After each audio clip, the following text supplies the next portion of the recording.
On the day of my divorce, I went out partying, only to get caught red-handed by my ex-husband. He said he'd give me a lift home. I sat in the back seat, all over a boy I'd met less than 2 hours ago. A real sweet, puppy dog type of guy. And my ex-husband. He paid absolutely no attention to the antics behind him, keeping his eyes on the road and driving with a solemn focus. "Why are you sitting in the dark?" I'd finally waited for him to come home. I sat on the sofa, knees drawn up, and looked at him as he entered. He looked just the same as when I first fell for him. Deep-set eyes, a strong, straight nose. When he wasn't smiling, he carried a faint air of melancholy. When he did, it was like the sun breaking through after the rain, dazzlingly bright. It was that very smile that had captivated me in the beginning. But later, he never smiled at me like that again. "Let's get a divorce." He froze, his eyes meeting mine. But apart from surprise, there was nothing else on his face. Not even a hint of reluctance. I had thought he might say something, but he just lowered his head and continued changing his shoes. "All right. You see?" He never tried to hold on, wouldn't even utter a single why. Because he didn't love me. This marriage was something I single-handedly pushed for in the first place. Now, it was only right that I should be the one to end it. A light drizzle was falling as we left the registry office. Seeley was still wearing the grey overcoat I bought him, his figure tall and straight, drawing glances from several people. We stood side by side under the entrance canopy. "I'll come for my things as soon as I can," he said. I nodded and casually hailed a taxi. "I'm off then. There's a line in those domineering CEO novels, isn't there? I can give you anything you want, except for love." Seeley probably took that as his personal motto. The house went to me. Selling this place would set me up comfortably for life. As the taxi pulled away, I glanced back. He was still standing there, head bowed, lost in thought. Oh, well, what did it have to do with me now? I looked away and picked up my phone to make a call. "Jay, I got divorced." There was a pause on the other end before he replied. "What made you see sense?" "Just felt," I pursed my lips, "that it was pretty pointless. It wasn't really any different from being alone." He made a sound of agreement, his voice suddenly much brighter. "Come over to your big brother's place. I'll take you out for something nice to eat. Let's celebrate. Celebrate my little bamboo finally seeing the light." His mood was infectious. I snorted. "Joe Moxu, you're disgusting. Who's your little bamboo?" "I'm going out to have fun with Shaksia. You can celebrate by yourself." "You ungrateful little thing.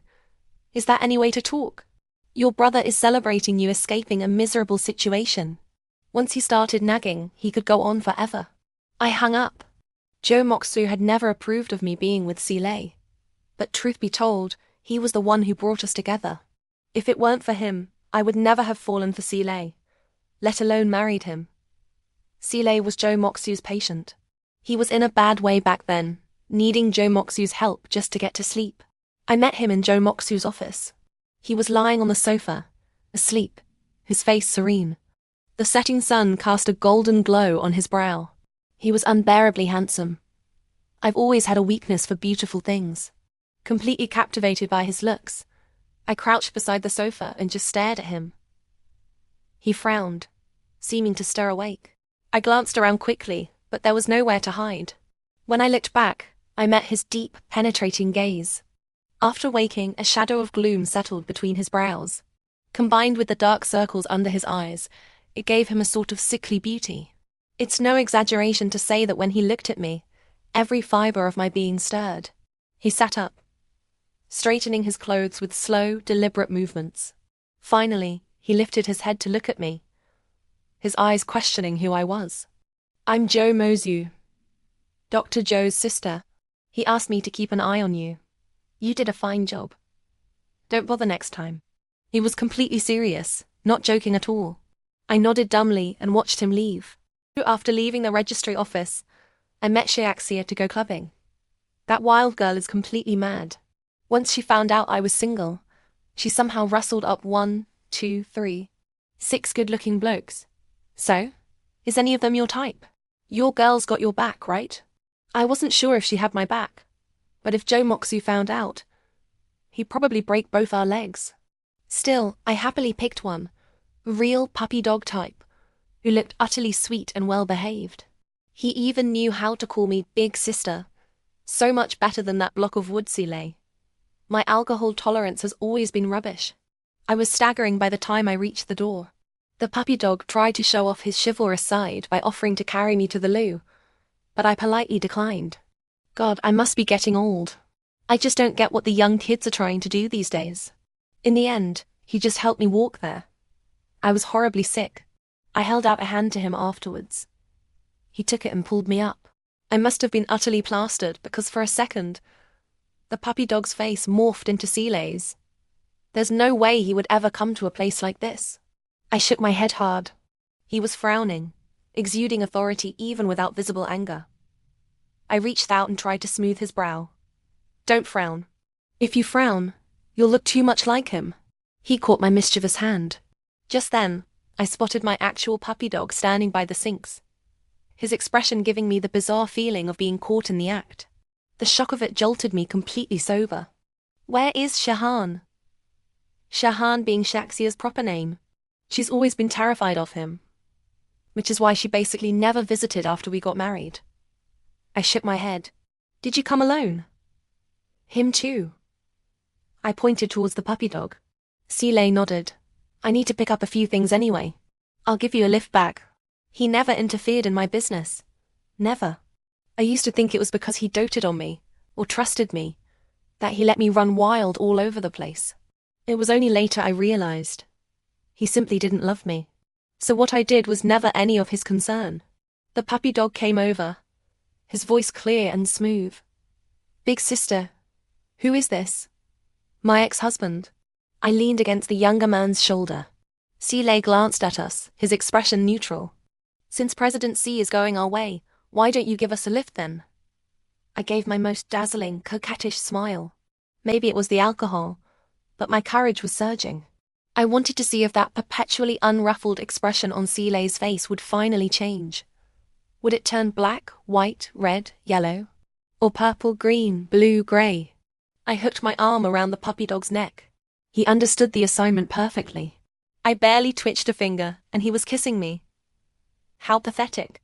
Aside from that one time at our wedding, Seeley never once kissed me of his own accord.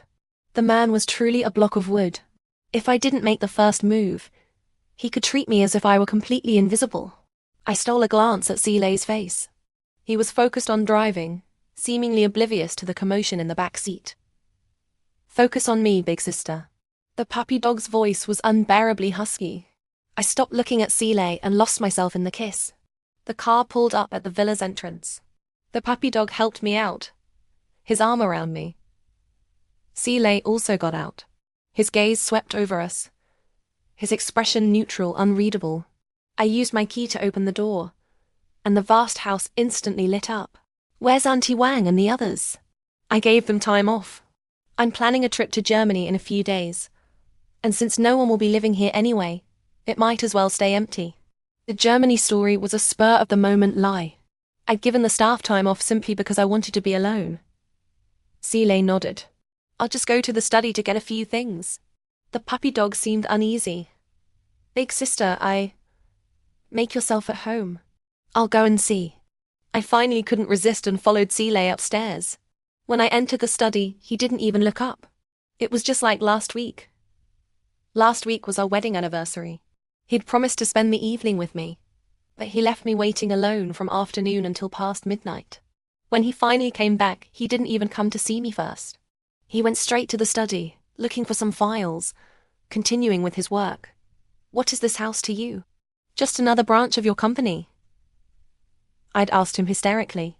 He looked at me, his gaze sweeping over my bare feet on the floor. The floor is cold. He just stated it, without actually doing anything. Right then, my heart just gave up. Every time I lost my temper, it was a solo performance. Like punching a ball of cotton.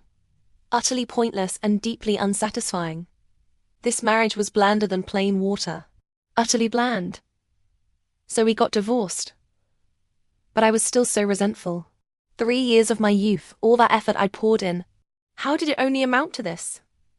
Aren't you going to ask when I met him? Was it before we were married, or after? He was gathering documents from the desk and counted without looking up. Does it matter? Underneath that dismissively light gaze, my heart sank to the pit of my stomach. I was the one who asked for the divorce, and now I was the one causing a scene. I'd even gone mad enough to consider setting his study on fire, just to see what expression would appear on that eternally unruffled face. Sile, what does matter to you? He didn't answer, but the movement of his hands noticeably slowed. He frowned, as if genuinely considering the question. But for a long, long time, so long that I left the study, he offered no answer. I suddenly remembered something Joe Moxu had once told me. Bamboo, you can't fall for him. Falling for him will only bring you misery. Turns out, he was right. Downstairs, the puppy dog was still standing right where I'd left him. A wave of inexplicable irritation washed over me. I wanted to tell him to leave, that this place was impossible to get a taxi from. Was I supposed to ask Sile to drive him down the mountain? Oh, forget it. I'm going to take a shower first. You can stay here tonight. I pointed casually towards a guest room. That one there. By the time I came out of the shower, Sile was already gone. The puppy dog was sitting on the sofa, hands on his knees, eyelids slightly lowered. When he saw me, he immediately looked up, looking rather well behaved, like a large breed dog. I turned on the telly and sat down beside him. What's your name, Zifan? The living room lights were bright, and I was only now getting a proper look at his face. He was quite good looking, the type one would have fancied before I met Sile. The sunny, sporty type. After falling for Sile, my taste solidified. I developed a preference for the sickly beauty type, and especially for those icy beauties who couldn't be bothered with me. Sickly plus icy equals Sile in a nutshell. We had a drink, chatting idly. He was quite talkative, easy to be around, and surprisingly knowledgeable. I couldn't figure out how he'd ended up as a paid escort. The alcohol loosened my tongue again. Me? I got married too young. That's all. After the wedding, I realized we were incompatible in every way. He ruffled my hair, the gesture comforting. You'll get over it. I asked him. And you? How did you end up in this line of work? Ah. He looked confused for a second, then laughed. I'm Shia Han's classmate. Shia Han is a few years younger than me, so his calling me big sister was actually appropriate. But the main point was, what had I done today? I'd been all over him and in front of my ex-husband too. The reason I'd been so brazen was that I thought I'd paid for the service. Turns out, that woman Shahan had just saved the money by roping in a classmate to help. Me, discovering the truth.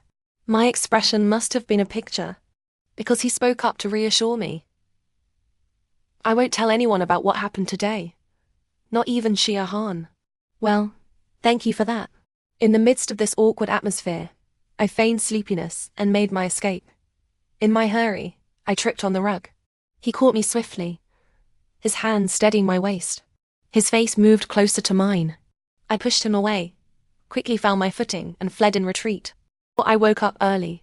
Sleeping alone meant I could sprawl out starfish style, with no one to frown and adjust my sleeping position. Sile was probably sleeping at the office. He was a workaholic after all. After washing up, I went downstairs, greeted by the smell of food. Zifan was busy in the kitchen, while Joe Moxu sat on the sofa, scrolling through his phone, waiting for the meal.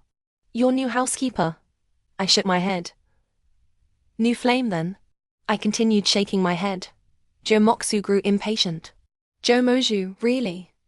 Don't tell me you divorced because of him. He's Shahan's classmate. I was drunk yesterday. He brought you home? No. Sile gave us a lift back. Joe Moxu's eyes widened. He was completely unmoved. I sat down opposite him. Even you can think that. So why wasn't he angry? He wouldn't even grant me a single question. Bamboo, there's no need. Jay, I said, do you think there's still a chance to make him fall in love with me? As soon as the words were out, Joe Moxu looked like he wanted to crack my head open and shake out everything inside related to the word Sile. But honestly, the fact that I managed to marry Sile had a lot to do with Joe Moxu. It was because of him that I appeared in Sile's life when he was at his most vulnerable and exhausted. Before Joe Moxu could answer, I shook my head again. Don't say anything. I don't want to hear it. Seeing my expression, he ventured cautiously. Do you need me to give you a counseling session? No. I glanced towards the kitchen. I've decided to live differently. He raised an eyebrow. I've wasted these last few years on that wretched man. I'm planning to go back to my old trade, take over Veronica's studio. Men. Men only slow down my makeup brush. Before marrying Sile, I was a makeup artist and stylist. And yes, the now wildly popular actress Meng Jingjing first made her name at the Starry Night Gala all those years ago thanks to my makeup skills. Later, she wanted to invite me to be her personal makeup artist, but I was busy playing the Lady of Leisure and only helped her a few times out of old friendship. Joe Moksu seemed to think I'd finally seen the light. He looked so thrilled, he practically wanted to plant a kiss on my head. Zifan brought the bowls to the dining table, an apron tied around him, looking somewhat comical. He asked, "Did you sleep well last night, big sister?" Why did that sound so loaded? My conscience was clear. Well enough, I replied. Joe Moksu's gaze shifted between the two of us before settling on the dining table. Let's eat. The meal was an awkward affair. Zifan's cooking was excellent, but my mind wasn't on the food. There was a fresh cut on his lip. The car had jolted yesterday. I'd lost control and bit him. The wound had scabbed over, looking very noticeable. After eating, Joe Moksu made a swift exit. Too fast for me to ask him to drive Zifan down the mountain. No choice then. I had to take him myself. It worked out as I needed to see Meng Jingjing anyway. In the car, neither of us spoke. Finding the silence uncomfortable, I put some music on. Because I bask in its brilliance. So life, it's bitter as a song ... During the interlude, he said, "This song reminds me of a poem by Borges." My eyes lit up. What can I hold you with? I never imagined I'd find someone to discuss a song, a poem with so deeply. The bands he liked, I liked. The music he listened to, I listened to. Wasn't it all just too coincidental? I suddenly understood Shehan's good intentions. I'd complained to her before, saying Sile and I had nothing in common, that we couldn't sustain a conversation. Sile's mind was only full of work. He was utterly pragmatic. I was the sentimental type, sensitive and fragile, able to cry just from listening to a song. Sile had even laughed at me for it once. After that, I never discussed these things with him again. No wonder Shehan had asked a classmate, because she understood him, and she understood me. Zifan and I exchanged WeChat details. I'd originally intended to drop him at the bus stop at the foot of the mountain, but we talked all the way to his university gates. Before getting out, he asked me, "Big sister, I have a football match next Saturday afternoon. Will you come and watch?" Just as I was wondering what my plans were for the weekend, he added hurriedly, "Shehan will be there too, cheering for her boyfriend. You could come with her." I was amused. "Do you want me to come? Or does Shehan want me to come?" He looked at me, very seriously, and said, "I do. I want you to come." His eyes were the kind of round, clear, doe eyes, like they held a pool of clear spring water. They were incredibly beautiful. "I'll try to make time." He hopped out of the car and literally jumped over the barrier in front of the school gates. I smiled, shook my head, stopped looking at him, and drove away. On Wednesday, I went to Starlight Pictures early. There was an awards ceremony that evening. Meng Jingjing didn't have many demands for me. She just wanted to outshine her rival, Bai Young. Honestly, with her fantastic figure, legs and face, her fans would rave about her even if she wore a sack. Many of my styling designs were originally created with Meng Jingjing in mind. Her features were practically perfect. Though time was tight, the final result was quite good. I was satisfied. She was satisfied. Her boss was satisfied too. Her boss was an old acquaintance of mine. Si Juo, Sile's half-brother. Those two were locked in a fierce battle, and it still wasn't clear who would come out on top. How did Alay ever let his little sister-in-law come out of retirement? I didn't much care for the word. Let. The man in front of me wore a dark grey suit. He had a kind, scholarly face. A pair of gold-rimmed glasses perched on his nose bridge, hiding a pair of ruthless eyes beneath them. The phrase "smiling tiger" suited him perfectly. Every time I saw him, he gave me the creeps. I'm a free agent. The subtext was, I'll do what I want. It's none of your business. The smile on his lips deepened. I was sure he knew about the divorce. My marriage to Seeley was a union of two powerful families, beneficial for both sides. Seeley divorcing me meant losing a significant source of backing, although I hadn't even told my parents about it yet. For C Duo, it just increased his chances of winning. I need to prepare for the look tonight. I should be going. Since I was planning to move in these circles again, it was better to make an appearance by Meng Jingjing's side at the event tonight. I took a sip of my coffee, stood up and left. Alay will be there tonight too.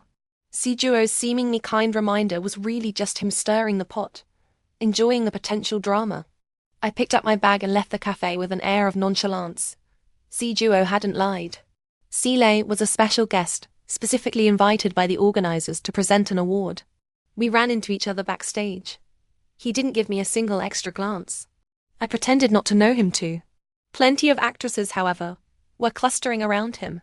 With no cameras in this area, all the monsters showed their true colors. Bai Yang was the most eager. First, accidentally twisting her ankle in front of him, then accidentally bumping into him. A distinct white, face-shaped mark was now visible on his black suit jacket. Seeley, ever the gentleman, just gave her a cold look and sent his assistant to find a new jacket. Meng Jingjing snorted. If she put half this much effort into her acting, she wouldn't keep winning the Golden Broomstick Award. Her voice was just loud enough. Bai Yang heard her perfectly. But the place was crowded, and Bai Yang's public persona was that of a pure, innocent lotus flower. She couldn't say much, so she just glared at us with her big, cartoonish eyes. I felt inexplicably pleased. Maybe it was my imagination, but I thought Seeley's lips moved slightly as he passed me, as if he wanted to say something. After the awards, I got into my car to go home. A hand stopped the door from closing. It was Seeley. Father wants us to come home next week. Oh. I reminded him helpfully. We're divorced. He sat in the passenger seat for a long time without speaking. What do you want me to do? I just looked at him. I used to always try to guess what he wanted. Now it was his turn to guess what I wanted. He pressed his lips together. I've arranged for the sea view apartment you liked last time. And the design set from Sarah. I cut him off. You've really mastered the whole business negotiation thing, haven't you? Don't you know what I actually want? He was so clever. How could he not know? He just refused to expend any mental effort on me. I need to go. President C, please get out. Wordlessly he left. 3 days later, Seeley's assistant delivered what he had promised, along with a bonus. A signed project contract. It was a project my eldest brother had been trying to secure for ages. I laughed in frustrated disbelief. This wasn't what I wanted at all. Did he not understand? Forget it. If he understood, we would never have gotten divorced in the first place. Coincidentally, Z-Fan sent me his latest playlist. I called him on WeChat. He answered after a moment. There was a deliberately maintained quiet on the other end of the line. At the university? His voice was still pleasant, coming through the receiver, sounding deeper than the other day. In the dorm. Got time to come out? Yes. The rustling sounds on his end became louder. I'll wait for you at your university gate then. He agreed without even asking what for, and told me to drive carefully. I leaned against the car window, waiting by the roadside. It was evening. The area outside the university gates was bustling with people. The car I was driving was rather conspicuous, and passers-by kept peering inside. Z-Fan's figure soon appeared in the crowd. He was tall and good-looking, easy to spot. He crossed the street, opened the passenger door and got in. Big sister, where are we going? To get dinner. I put out my cigarette. Don't you have a basketball match on Saturday? Taking you for some good food to build up your strength. He had come in a hurry and was still breathing slightly heavily.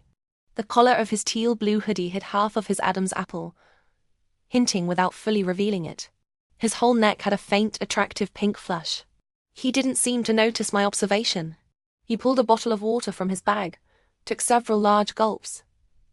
His Adam's apple bobbed. It was rather nice to watch.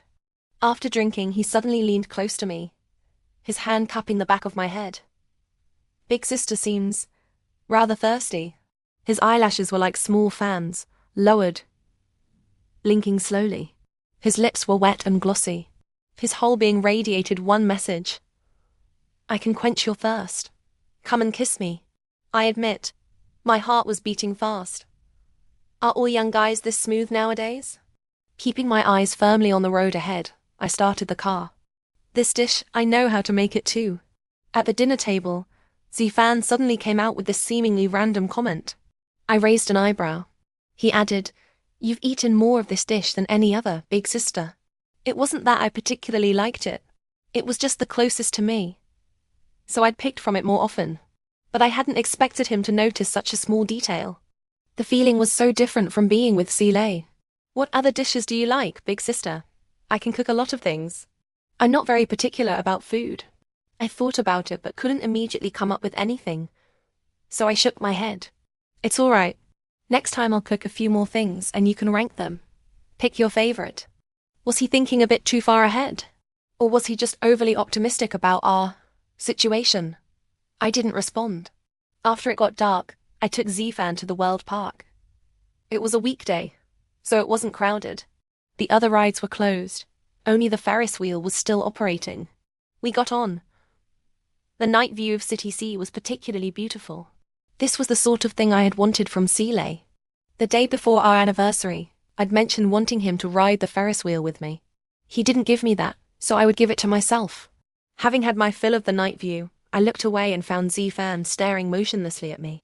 I instinctively touched my face. The corners of his lips curled into a smile. Big sister is more beautiful than the night view. My face felt a little warm. We stayed in the Ferris wheel cabin until the staff said they were closing for the night. Then we got off. As we walked, Zifan took my hand. I didn't pull away. Back in the car, he finally told me, the dormitory gates are locked already. I turned to look at him. You seem so happy. I didn't have the heart to tell you earlier. So it was my fault now. He lowered his eyes, looking pitiful. Big sister, I've got nowhere to go. So that was his game.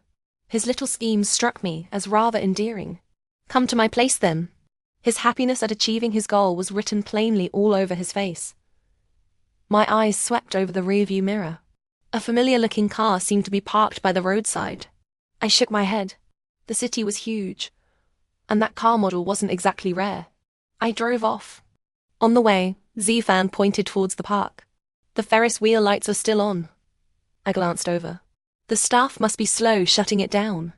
As the car climbed the hill, Zifan, in high spirits, sang for me the whole way.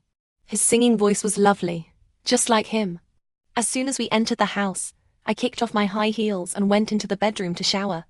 When I came out, the living room was empty except for the television, which was on. I selected an old film and curled up on the sofa to watch. There was a sound behind me. A dark grey bathrobe hung loosely on Zifan, just revealing his collarbones, very pale and quite beautiful. It seemed like if I just applied a little pressure, I could leave a mark on him. Seeing me stare so directly, he didn't avoid my gaze, openly displaying his well-built physique. He sat down beside me, watching the television with a serious expression. I can't remember how we ended up in each other's arms. Maybe it was when the hero and heroine in the film kissed, or maybe when his hand covered mine. Zifan's robe was pulled loose. We were both getting carried away. In the end, he was the one who let go of me first. His cheeks were slightly flushed, his eyes shining with an unreadable light. He stammered, We can't continue." He pulled his bathrobe tightly shut, covering himself up completely. Before I could say anything, he darted away like a flash, back to the guest room. All bark and no bite. And the next day, breakfast was laid out on the table, but Zifan was nowhere to be seen. Did he walk all the way down the mountain by himself? The food was still warm, so he couldn't have gone far. I got in the car to catch up, spotting a lone-looking figure in the distance. I called out to him. "Hey, kid, need a lift?" He looked at me startled. Almost instantly, he blushed again, then started walking even faster, eventually breaking into a run. It was almost funny. How were his 2 legs supposed to outrun my 4 wheels? "Get in the car." He obeyed, getting in and fumbling for words before finally saying, "Big sister, I don't want to be casual with you. I nodded absently and switched to a slower tempo song. Thanks for breakfast. It was delicious. But since you ran off so fast, I only got one bite. He seemed caught off guard by my comment, pausing before replying. It won't happen next time. We were stopped at a traffic light. I reached out and patted his cheek. Good. Next time, have breakfast with me. His expression brightened considerably. Just then, my phone rang. It was Lei. Are you free tonight? What is it? Father's condition has worsened. He wants to see us. He paused. Everyone will be there. Setting aside my relationship with Lei, the C and Joe families have collaborated well these past few years. With the patriarch of the C family ill, it would be improper for me not to visit. I'm free. His voice gave nothing away, as if he'd expected this answer. I'll pick you up tonight then. A moment later, I realized Zifan had been completely silent since I'd taken the call. He was now looking out the window, the lines of his profile clean, but his lips were pressed tightly together. He looked upset. I found it somewhat amusing, and was about to start a conversation when my phone started ringing incessantly. Meng Jingjing said her junior colleague had a very important red carpet event in a few days, and wanted me to design her look. You've just made a comeback, haven't you? They're unsure of your stance, so they asked me to act as the go-between. I teased her. Weren't you invited? And you want me to style her? She's very well connected in the fashion world, riding a wave of popularity lately. I can't compare. Despite her words, she didn't sound particularly regretful. When she first debuted, she was heavily criticized as just a pretty face. After making a name for herself in the film industry, she'd become less keen on using red carpets to boost her exposure. I didn't agree immediately, saying we could discuss it at the company later. Then it was Duo. I was a little surprised but answered quickly. His voice was utterly languid. Is my little sister-in-law returning to the old house tonight? I wasn't sure what he was getting at, so I just answered truthfully. Yes. Shall I pick you up? Was he testing the state of my relationship with Lei? Seeing if I would help Lei keep up appearances? At a time like this, Lei wouldn't tell the old man about our divorce, but Duo was another matter. No need. Lei is coming. He gave a low chuckle, said a few more meaningless pleasantries and hung up. By the time we reached C University's gates, I realized I still hadn't managed a proper word with Zifan.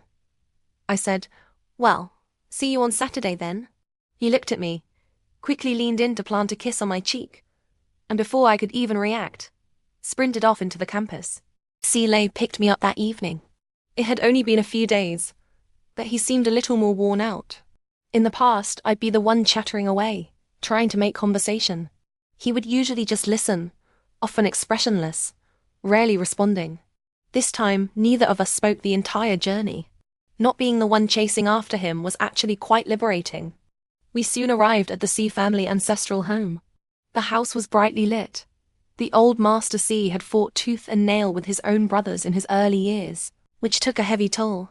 In his later years, however, he'd come to value family ties, insisting we all gather for holidays, so the place was familiar to me. Duo was in the main hall when we entered, moodily watering the orchids the old man loved most. Seeing us walk in side by side, he smiled. My little sister-in-law's look at the ceremony the other day was quite striking. Quite a few people under me want to sign you. Have you considered it? I didn't answer directly, merely said they had good taste. Lei took my hand. Let's go. We should see grandfather first. His palm was large, enveloping my hand completely. I was somewhat taken aback, but his expression remained neutral. He exchanged a brief greeting with Duo and headed for the second floor. Once we were out of earshot, Lei released my hand. He's not a good man. Keep your distance. I found this incredibly ironic. Lei, don't you see how ridiculous you're being? I looked at him, my tone flat. We have no connection anymore. You have no right to tell me what to do. A servant approached, cutting our conversation short. He seemed to sigh, then turned and walked towards the old man's room. The old man lay in bed, surrounded by medical equipment. He opened his eyes slightly when he saw us. We knelt by his bedside. He had something to say. Lei leaned in, listening and nodding repeatedly. Then the old man turned his head away, and closed his eyes, saying no more. Sile stood up. Let's go. Let grandfather rest. After leaving the room, he told me, grandfather wants us to stay at the old house for a few days. Old Master C, knowing his time was short, wanted all his children and grandchildren by his side when he passed. I crossed my arms. That'll cost extra. Sile's face was still impassive. What do you want? Did he not even have the decency to look annoyed? I felt it was pointless. I'll tell you when I think of it. With that, I went to the room in the old house that was reserved for us. Since we were staying, sharing a bed with Sile was unavoidable. It's not like he ever touched me anyway, whether he had business to attend to or not. I was perfectly safe. When I came out of the shower, Sile was sitting by the window, wearing a silver-grey silk shirt that looked very refined. His gaze fell on my collarbone, where a love bite from Z-Fan yesterday still showed. I didn't try to cover it, just casually tousled my hair. Before entering the bathroom, he said, I'll sleep on the bay window seat. I ignored him and dried my hair. Waking in the middle of the night, I glanced towards the window. He was covered by a thin blanket, his nearly 190 centimeters frame curled up in that small space. It looked terribly uncomfortable. I slipped out of bed quietly and tapped his shoulder. He caught my hand, his eyes shining brightly in the dark. Seeing it was me, he let go, his brow furrowing. His voice was hoarse, laced with obvious fatigue. What is it? Sleep in the bed. No need. If you look like this tomorrow, what will people think of us? He looked at me without speaking. I turned as if to leave. Then I'll ask Auntie Wen to make up a bed on the floor for me. I'll sleep in the bed. He swung his legs down, lost his balance, and stumbled against me. I was unprepared, and he was so tall. We both tumbled down. My legs asleep. He was lying on top of me. I could hardly tell if the light in his eyes was from the moonlight, or came from within. The night was utterly silent. I thought I could hear his heartbeat. The light in his eyes flickered, then died. He quickly got up and offered me his hand, his voice completely level. Get up. We lay side by side. It felt like a long time since we'd been this close. We hadn't shared a bed since he stood me up on our anniversary. Consciousness soon blurred. Just before falling asleep, I thought I heard him murmur bamboo, followed perhaps by a whole string of other words. When I woke up, Sile was already gone. Downstairs, only Si Duo and Madame C were at the dining table. I ate my breakfast quietly. The C family had strict rules. No talking during meals, only important matters could be discussed at the table. Soon, Madame C left. Si Duo put down the book he was holding, revealing his fox-like eyes. My dear sister-in-law is going to the company today, right? Let me give you a lift. I refused instinctively. No need. Sile was right. Si Duo was truly no good. Utterly mad. Mr. C had passed away early, and the current Madame C had no children of her own. Both Si Duo and Sile were Mr. C's illegitimate sons, both raised entirely by the old master, but their personalities were worlds apart. Rejected by me, Si Duo simply smiled faintly and took a sip of his coffee. I didn't quite understand the meaning behind that smile at the time, but I understood soon enough when I reached the garage. The garage was empty, save for his Maybach. I hadn't driven myself here yesterday. Auntie Wen informed me that the other family cars were either in use by others or sent for servicing. If I wanted a car, I'd have to wait half an hour. Just then, Si Duo drove past me. The window rolled down, revealing the upper half of his face. Little sister-in-law, need a ride? Fine. If someone was eager to play chauffeur, why should I refuse? I opened the rear door. His voice, laced with amusement, came from the front. My services as a driver don't come cheap, little sister-in-law. Think carefully. This man was purely trying to get under my skin. I closed the rear door and got into the passenger seat. I felt like his smile held a hint of triumph. Have you considered my proposal from yesterday, little sister-in-law? I'm not stupid. Becoming an artist under his company would be like handing him the reins to control me completely. I'm not suited for the entertainment industry. Aside from a pretty face, I don't have much else to offer. You seem quite self-aware. Sile had once told me this man had been sharp-tongued since childhood. I wouldn't stoop to his level. We soon arrived at Starlight Pictures. After parting ways with C Duo, I breathed a sigh of relief. Since I couldn't figure out what he was up to, I just deal with things as they came. Lay returned very late that day, reeking of alcohol, but his eyes were still relatively clear. In front of others, I had to keep up appearances. I had someone prepare hangover soup, fed it to him spoonful by spoonful, and then helped him into the bedroom. As soon as we entered, he tripped on the rug, pulling me down with him onto the floor. I scrambled up quickly and tried to pull him up, but I couldn't budge him. Growing impatient, I let go of his arm and gently kicked his outer thigh. "Get up." Lay just looked up at me, his eyes shining brilliantly. "Bamboo," he was calling me, the pronunciation extremely slow, the tone rising. It sounded like he was winging. I frowned. He was never like this before. What was wrong with him today? When I didn't answer, he kept calling, each cry louder than the last, each one more whiny than the previous, until I was so alarmed, I quickly covered his mouth. He refused to shut up, instead trying to bite my hand. Why hadn't I discovered he was such a rogue when drunk before? Oh, right. In the past, when he got drunk, his assistant would always take him to a hotel. I never saw him in this state. Lay, let go. He obediently released my hand, but then pulled me down onto the rug with him.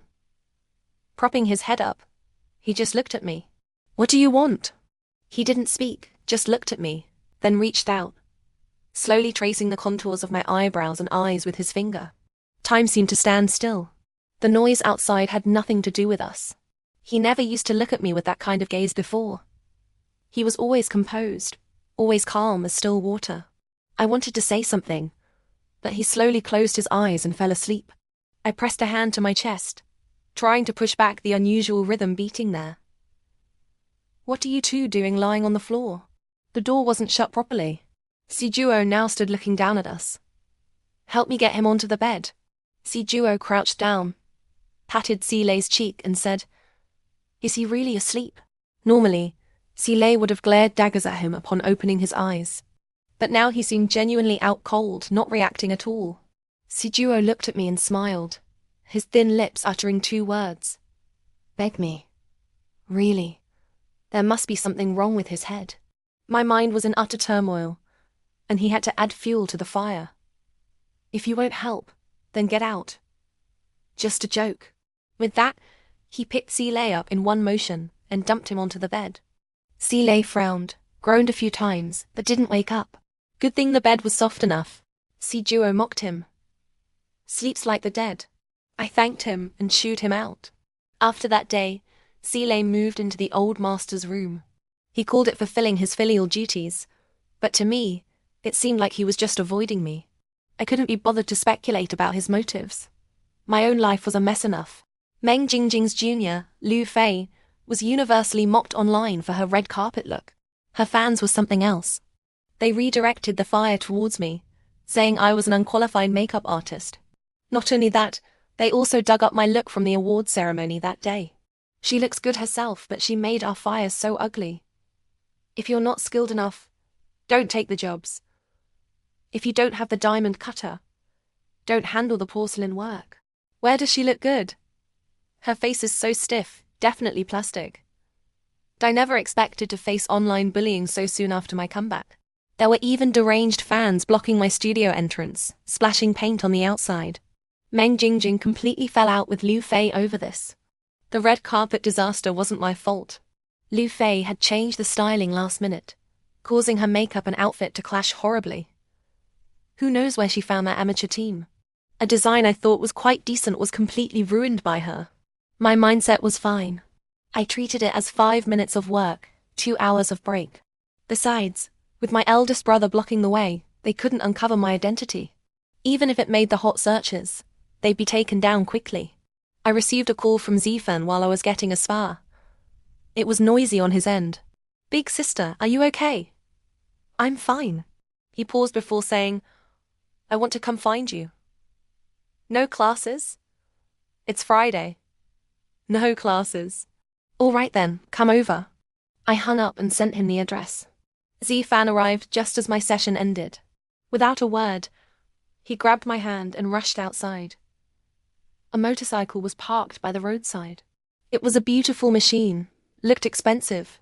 Zifan picked me up, and before I could even process it, he had me seated on the back. "You're quite strong.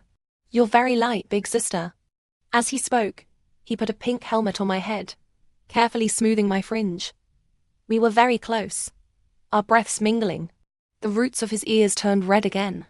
He quickly put on his own helmet, swung his long leg over the bike, not letting me see his flushed face. He took my hands and placed them around his waist. "Hold on tight, or you might fall. Guys around 20 really are wild." Good thing I had the helmet, otherwise I wouldn't be able to keep my eyes open. But the wind was intense, and it felt incredibly liberating. I held onto him tightly.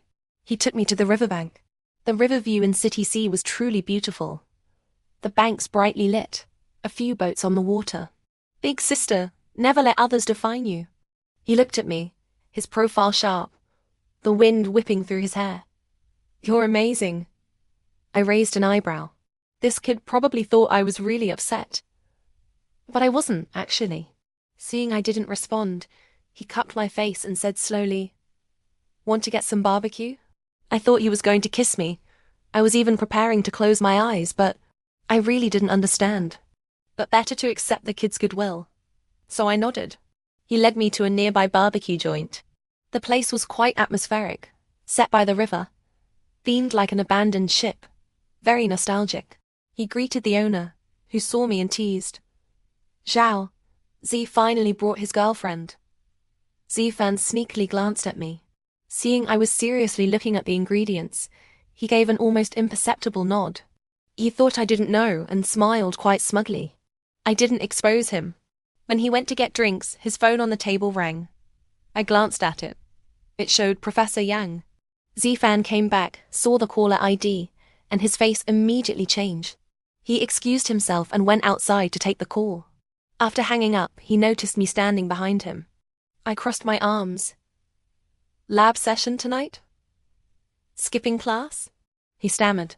I turned to leave. "I just felt you needed me right now." He caught up and hugged me. So I came. The fresh, youthful scent of him surrounded me, his voice a bit soft, and he was so good at saying the right things. I suddenly understood what my wealthy lady friends meant. Only puppy dogs are good in this world. Older men are never the treasure. "Big sister, it won't happen again. Please don't ignore me. I'm hungry." He released me, interlocked his fingers with mine, and we returned to our spot. The table was already filled with skewers. It tasted really good. "Big sister, try this. Lamb kidneys. They're delicious." I turned my head away in disgust. He pouted and enjoyed the delicacy by himself. After eating, he held my hand as we walked back, but stopped at a corner, pressed me against the wall, and kissed me. The collar of his hoodie was crumpled from me grabbing it. He looked immensely pleased with himself. "So? Tastes good, right?" Feeling tricked, I walked off indignantly. "You're such a little schemer." "Hey, big sister, don't be mad. I'll let you feel my abs." He actually pulled my hand under his shirt. "Good texture, right?" I stubbornly said. "Average." "Big sister, do you want to come to my place today? One rented a flat near the university. Tomorrow morning I'll take you around campus. Tomorrow afternoon you can watch me play ball, and there's a really great barbecue place at our university double quotes. He really knew how to coax me. When he rested his head on my shoulder, whining and wagging his tail metaphorically, I really couldn't resist. Suppressing a smile, I ruthlessly messed up his hair. All right, whatever you say." Zifan's flat wasn't small, but it only had one bed. His intentions were as clear as day. He scratched the back of his head, looking slightly embarrassed. "I just want to hold you while we sleep. Just holding." True to his word, he held me all night without moving, his body stiff as a board. The warmth of the young man made me feel utterly secure. He chatted on about funny things that happened at university. Listening to him, I grew drowsy. In my half-asleep state, I felt him press a kiss to my forehead. We didn't manage to go out the next morning. He gave me a live cooking lesson. I rarely step into the kitchen, so it was a novel experience. But when I took over at the stove, the fire got too high. Z-Fan rushed to the rescue and ended up singeing his hair. I nearly laughed myself breathless. He looked at me, angry but not daring to say anything, finally settling for a frustrated nip on my chin. Not to be outdone, I tried to bite him back. The scene instantly devolved into a comical squabble. In the end, he held me tight so I couldn't move and begged me to cut his hair for him. That, at least, was within my professional scope. I gave him a suitable hairstyle. He preened in front of the mirror for ages, almost making us late for the match. Z-Fan rushed me frantically to the basketball gym. Before we even entered, a basketball hit the ground near his feet.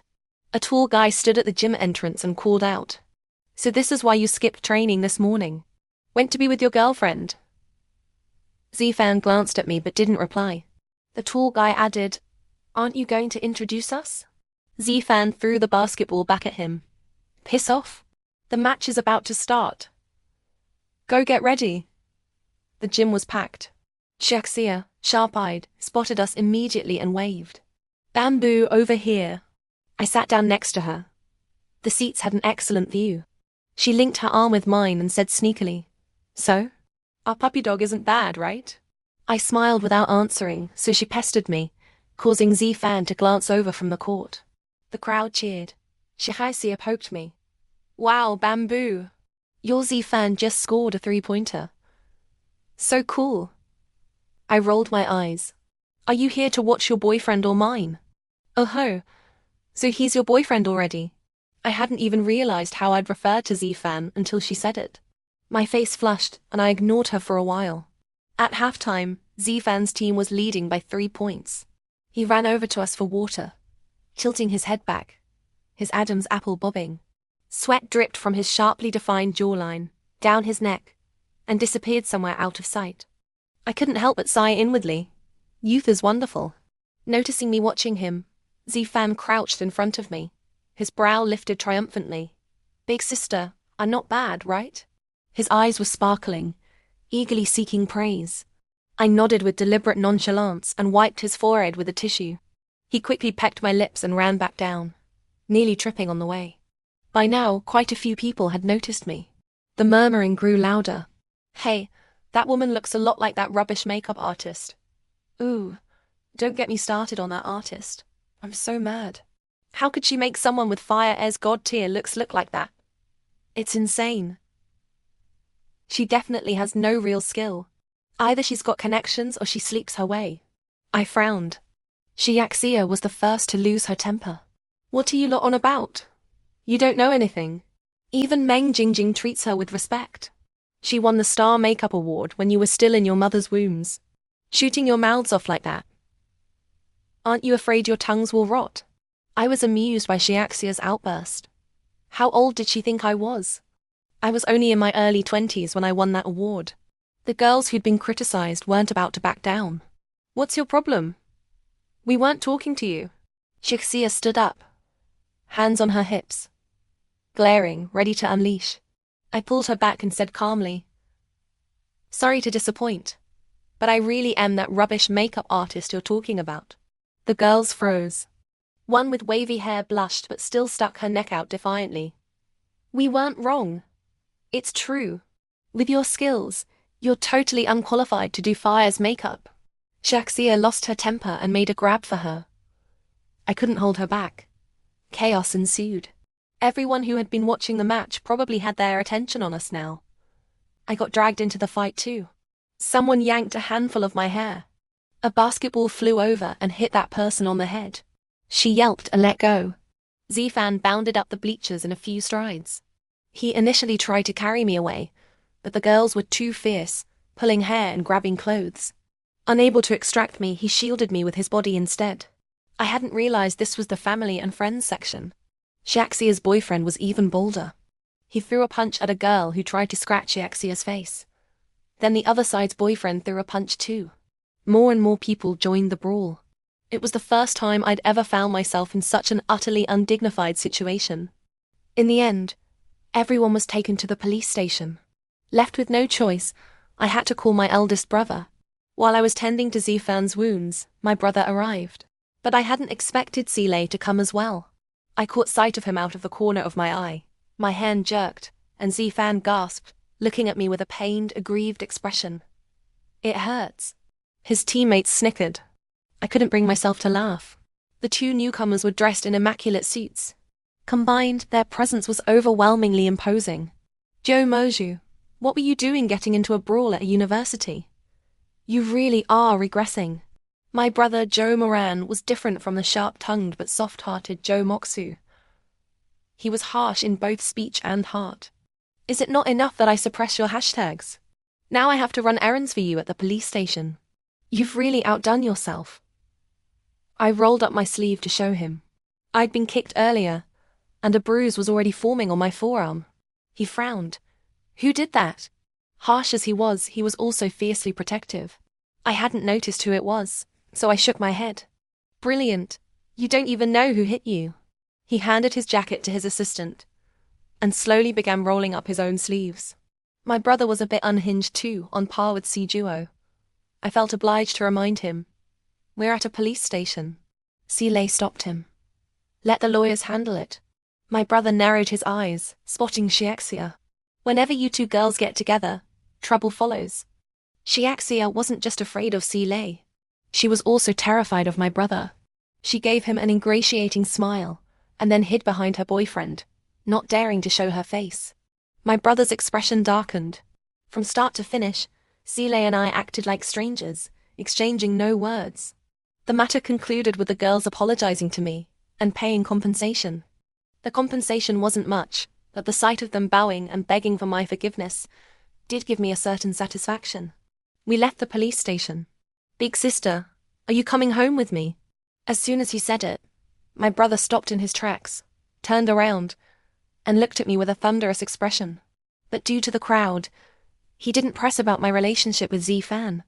Xiaxia shot me a look of pure astonishment, meaning you didn't tell your brother about the divorce. I gave a barely perceptible nod. She looked utterly horrified. Silei's expression was unnervingly calm. Grandfather wants to see you. Zifan looked at me, seeming somewhat defiant.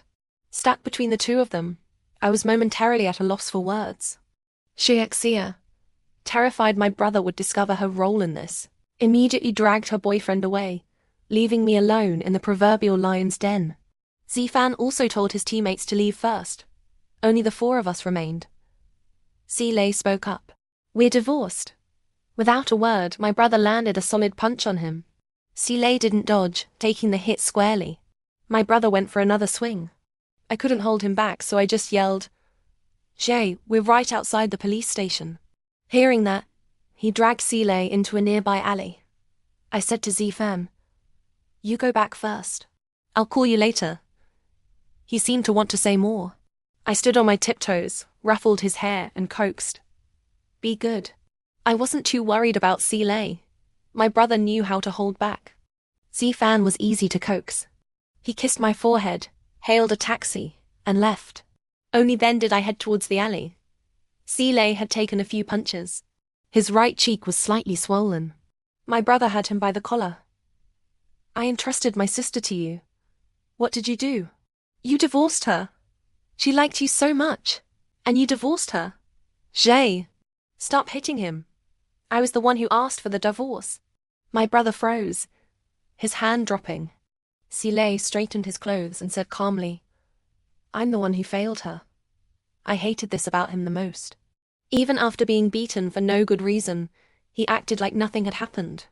I snorted coldly. How did you fail me? It's my fault. 3 years wasn't enough to warm up a stone like you. Bamboo, you. Jay, I don't like him anymore. I took a deep breath. I found someone I like. You saw him just now. His name is Sifan. He's a few years younger than me, but he takes good care of me. My brother's face was still dark, his lips pressed tightly together. Staying at the old house recently was out of respect for old Master C. We didn't want to worry him, which is why we didn't tell anyone about the divorce. Please don't tell Mum and Dad for now either. It'll be fine after this period passes. Joe Moksu knows about this. He does. He narrowed his eyes. I see. The twin bond is stronger. Me, the eldest brother. Seeing his expression soften slightly, I linked my arm with his. Alright. Alright, I was wrong, okay? I learned a new dish today. I'll cook it for you first. After I coaxed him a bit more, my brother finally said, "Don't shoulder all the burdens yourself. Helping him is a favor. Not helping is your right." I was too embarrassed to tell him that the project he recently signed was part of my deal with Seeley. I nodded obediently. He snorted, then left. I finally turned to Seeley. "Come on, let's get those wounds treated." We got into the car. I retrieved the first aid kit from the boot and told him to lean his head over. "I can do it myself." He used the rearview mirror to apply the ointment to his face. Feeling guilty, I said, "Since my brother hit you, consider me providing free acting services for this period." He gave a low hum of acknowledgement. In that evening, another Weibo post sent me trending. It was from Sejuo. "Don't pin this styling disaster on the talented makeup artist at Jomoju." Sejuo was a bona fide rich second generation who had taken over Starlight Pictures and built it into a renowned domestic agency, considered young and successful. Not only that, he'd previously participated in a high IQ competition show, gaining popularity for his exceptional intelligence and handsome looks. He had a massive Weibo following and his words carried weight. Most importantly, Liu Fei was an artist under his company. This wasn't just hurting the enemy 1,000, damaging yourself 800 anymore. The online sentiment shifted rapidly.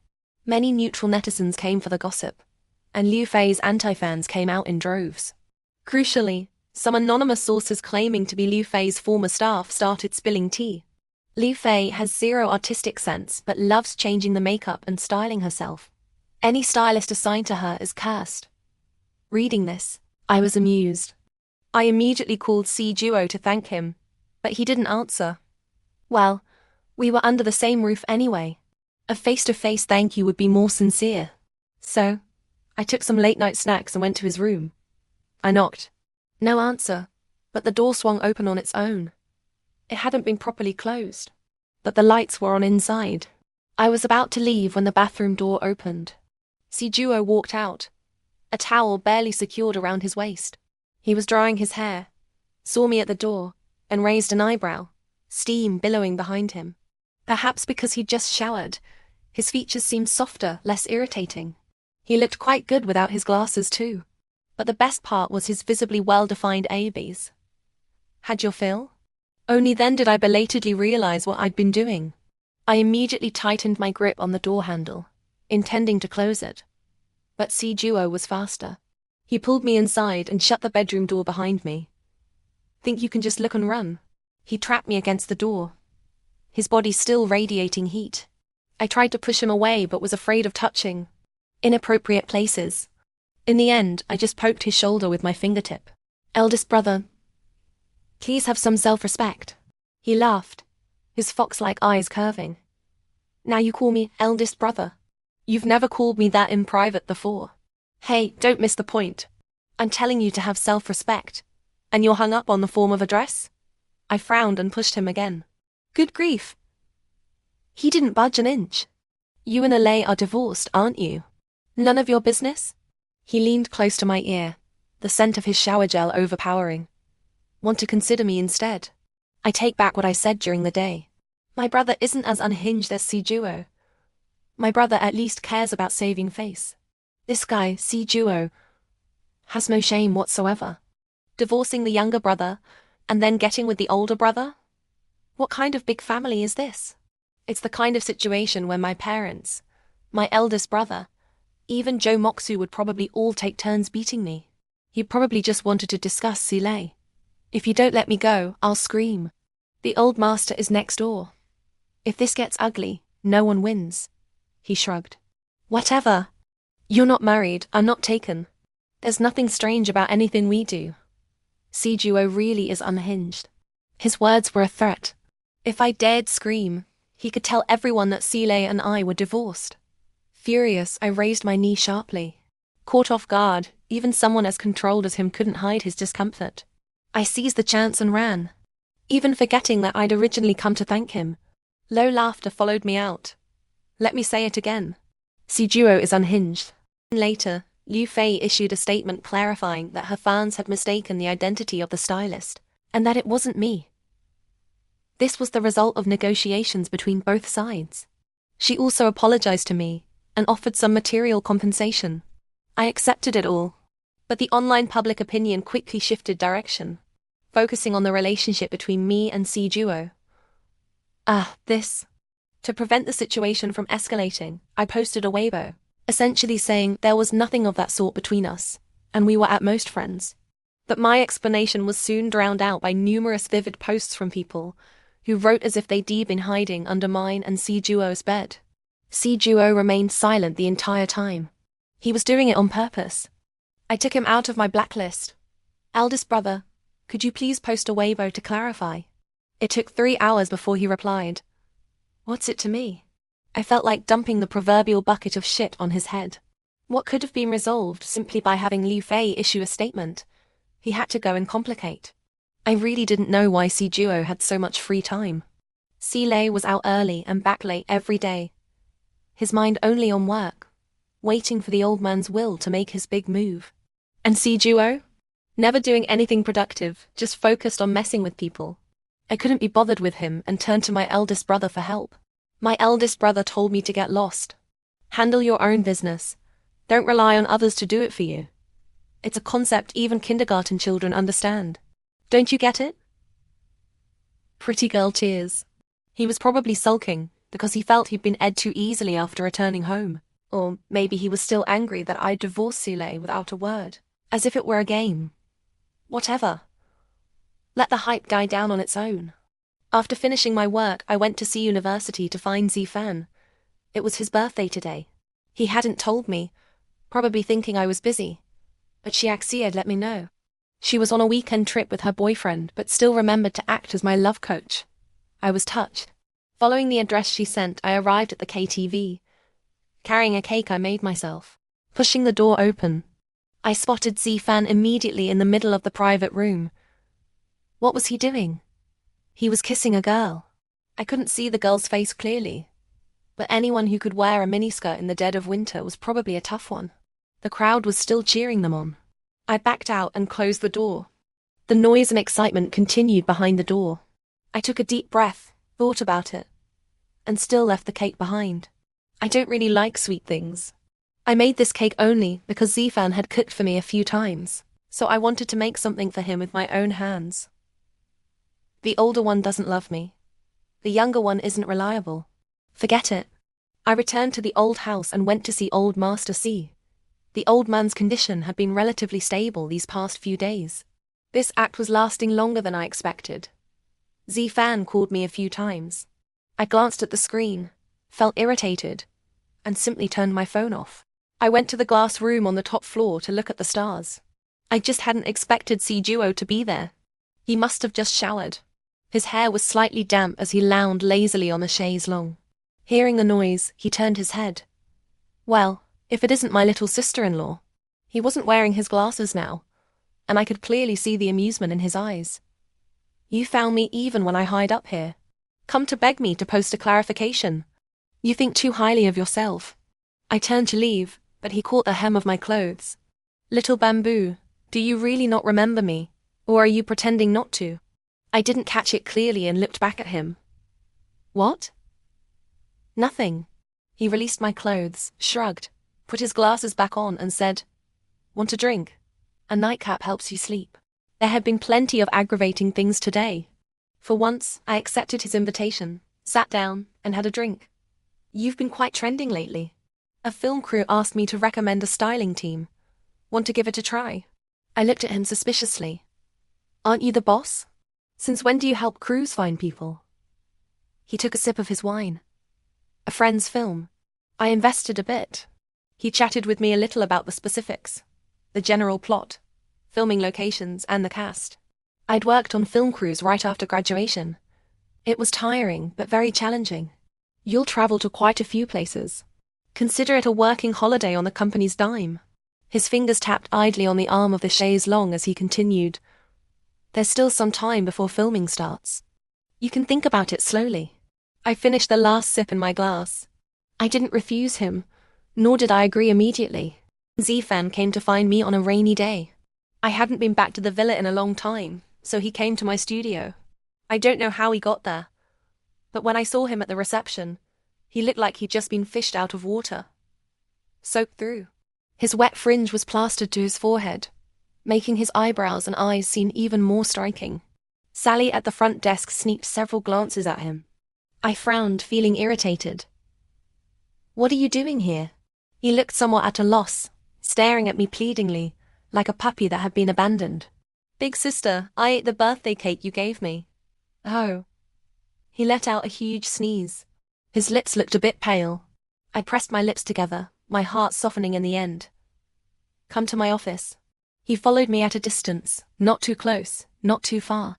Hearing the sharp click of my heels, he stayed silent the whole way. In the office, I casually grabbed a few items of clothing for him to change into. "Big sister, why do you have men's clothes here?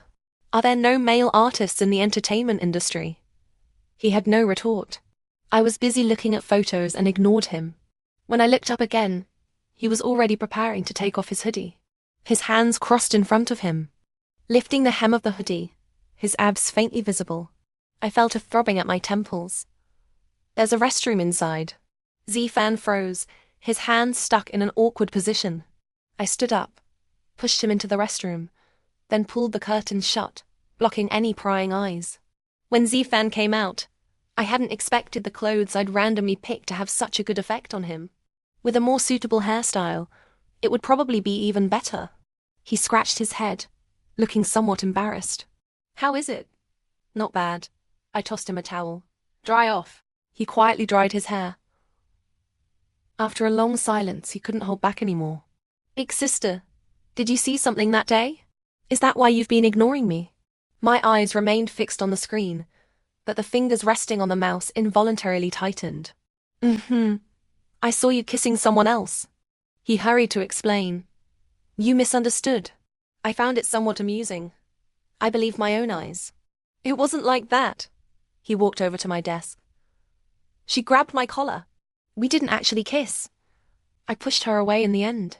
I even told her I have a girlfriend." Thinking back carefully now, what I saw was from behind, and the lighting was dim. I'd been too angry at the time to notice whether their lips had actually touched. She's been pursuing me for a long time. I've rejected her many times. I didn't invite her that day. Aside from my roommate's girlfriend, there were no other girls in the private room. She came on her own, and I couldn't just kick her out. "If you don't believe me, you can ask the others. Shahan knows too. I don't like her at all." He took my hand. "Big sister, look at me." I finally looked up at him, but didn't say a word. "That day, I wanted to invite you too, but I was afraid you were busy, and I wasn't sure about your feelings. I didn't even know what I counted as in your eyes." I moved my lips, wanting to say something, but ultimately remained silent. "Big sister, you have no idea how happy I was when I found out you'd come. That night, I ate the entire cake by myself. It was very sweet." He smiled, his eyes crinkling. I was a little surprised. "You ate that whole huge thing? Finished it all?" He looked like he was begging for praise. "This kid really can eat. I made that myself." "I know." He flashed a bright, toothy grin. "Only you, big sister, could make such a beautiful cake. Things made by you shouldn't be shared with others." His smile was too dazzling. I couldn't help but turn my face away. But he gently turned my face back and said, "Big sister, I like you. I've liked you since 2 years ago." "That long ago?" "You came to see university 2 years ago. That time, a group of us organized an outdoor activity without school approval, got caught, and everyone had to call their parents." "Ah, that time."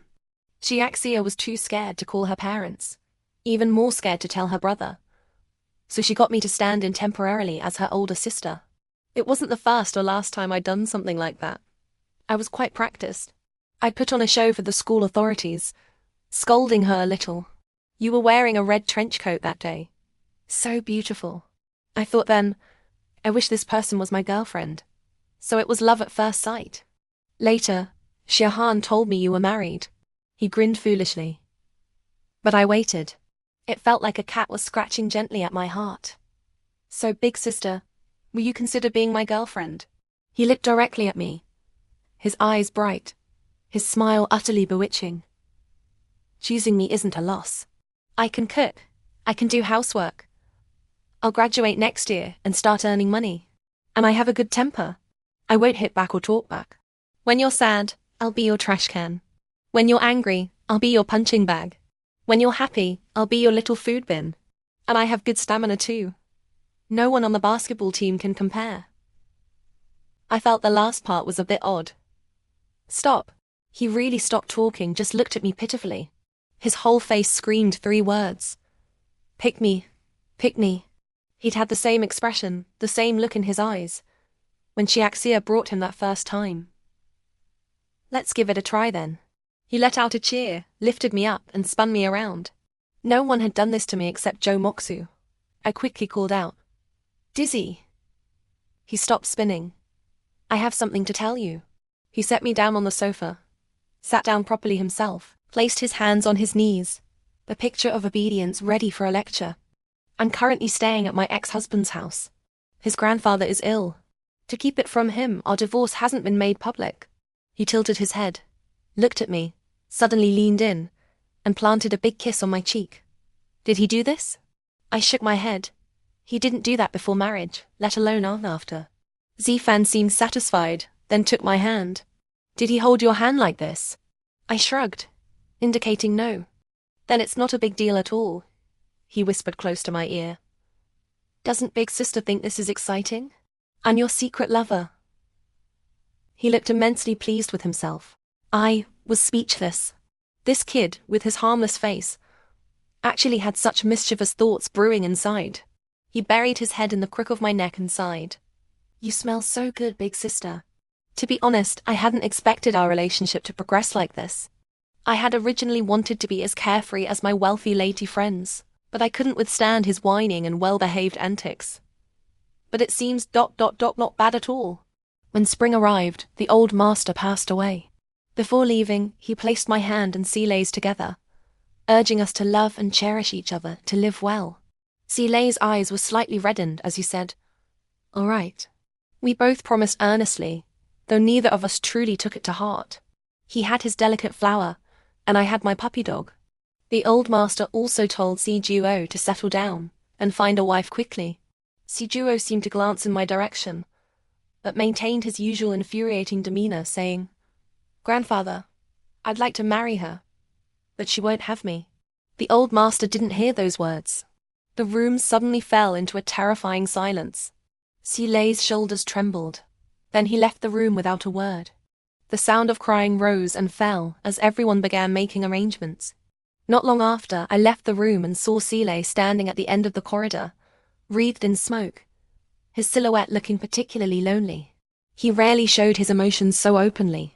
I paused for a moment, and upon drawing closer, noticed the ashtray beside him was already full.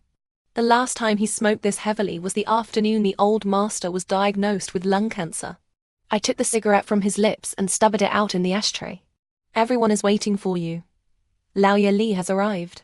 After speaking, I pretended not to see the tear hanging at the corner of his eye, and returned to the room. At this point we were, at best, business partners. We probably didn't even qualify as friends. Silei knew many people, but his circle was clean. His true friends few and far between. I wasn't qualified to be one of them. Old Master C had been fair, dividing his assets equally into 3 portions. One for me and Silei, one for Sijuo, and one for Madame C. It seemed the war between Silei and Sijuo wasn't over. After just a few days of quiet, the internal strife was likely to start again. It remained to be seen which side Madame C would take this time. Ultimately, it was no longer my concern. I was never cut out for scheming and plotting. After the old master's funeral affairs were settled, I returned to my own place. The newly purchased flat was considerably smaller than the villa Silei and I had shared, but at least it felt less desolate. I planned to sell the villa.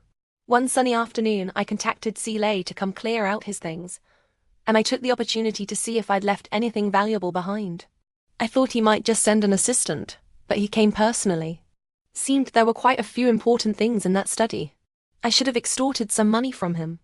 As soon as Silei entered, he frowned. I followed his gaze to the various takeaway containers I'd left on the dining table. The man had the standard trait of a domineering CEO CD-level cleanliness. I instinctively wanted to tidy up, but then remembered the place wasn't his anymore. I could do as I pleased. He habitually opened the shoe cabinet to change into slippers, looked down, and found it empty. He was visibly taken aback.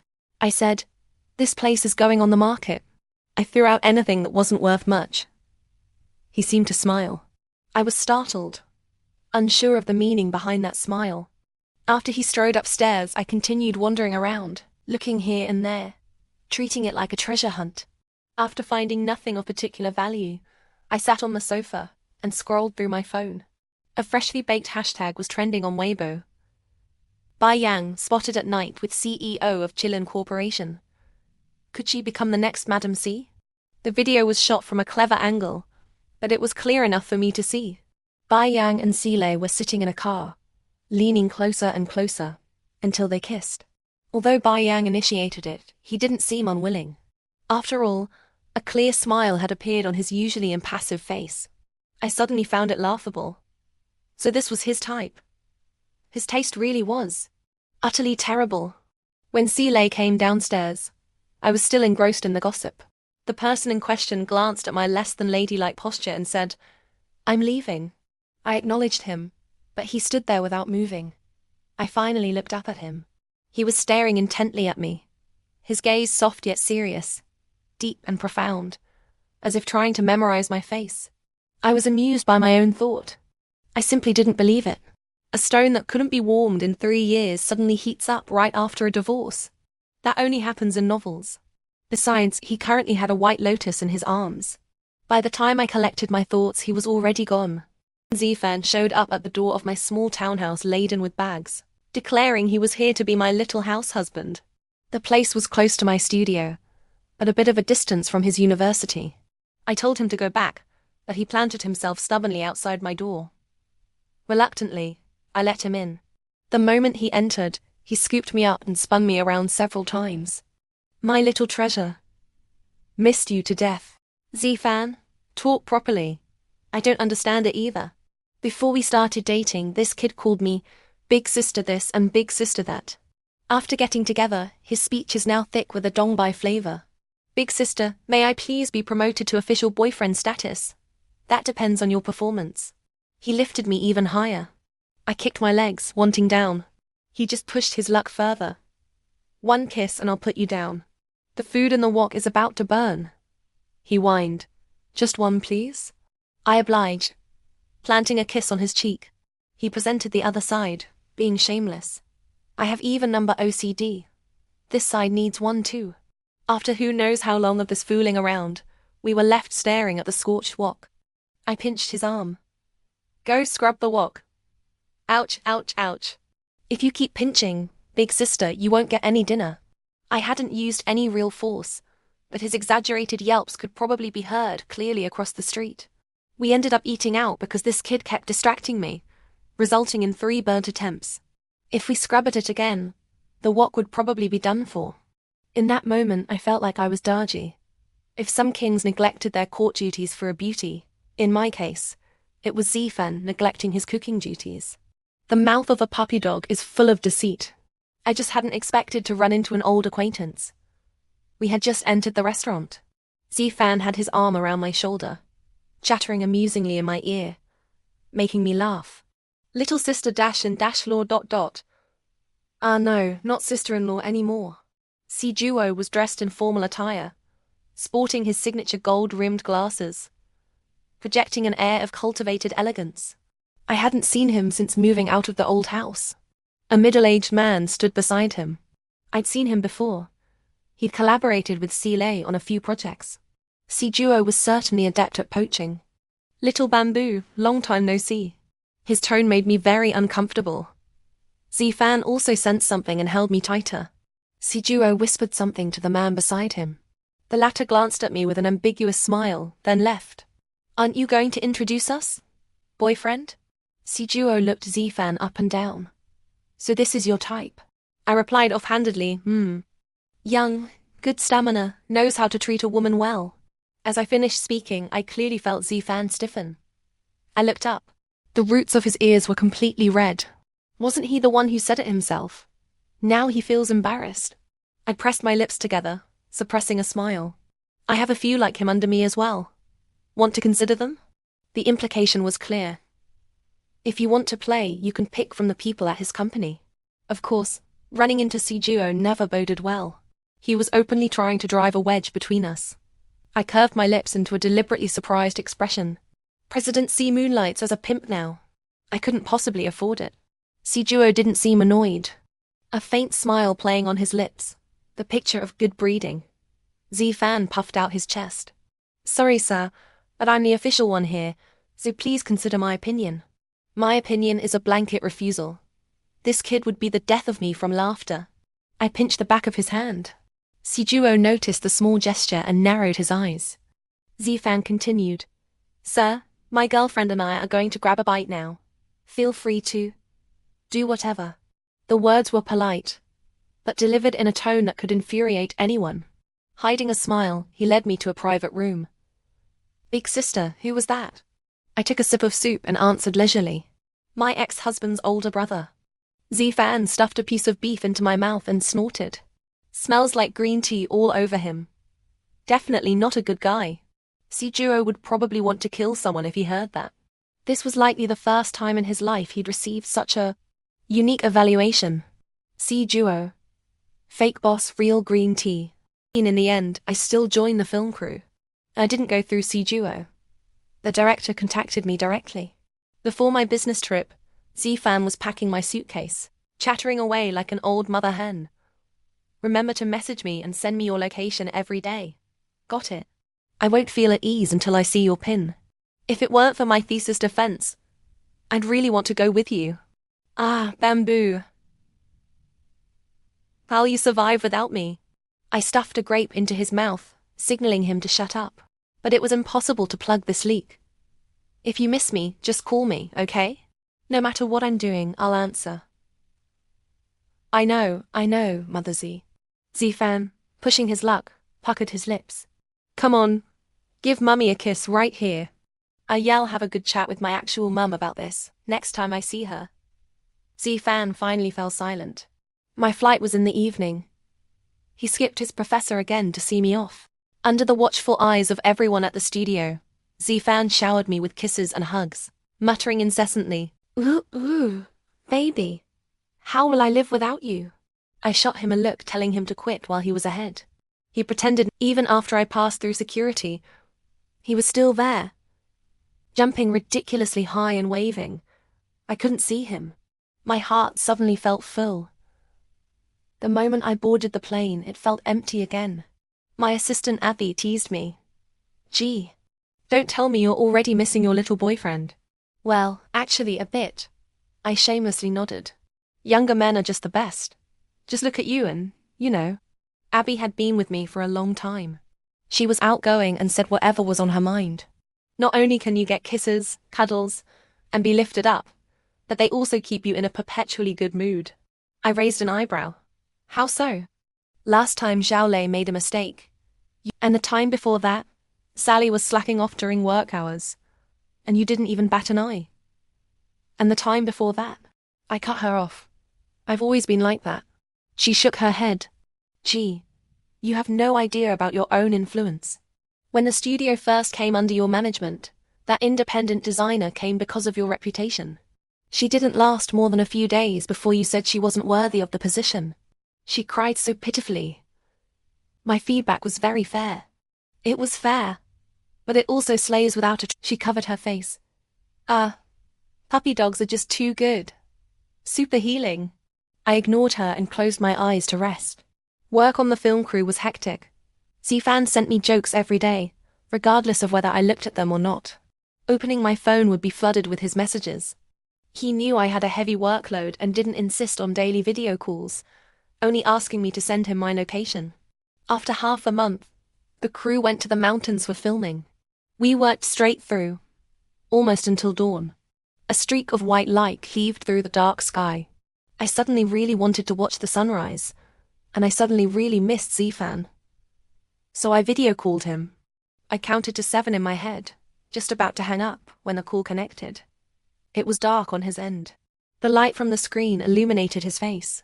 His hair was a mess. His eyes were red. His voice was hoarse, his expression dazed. Want to watch the sunrise?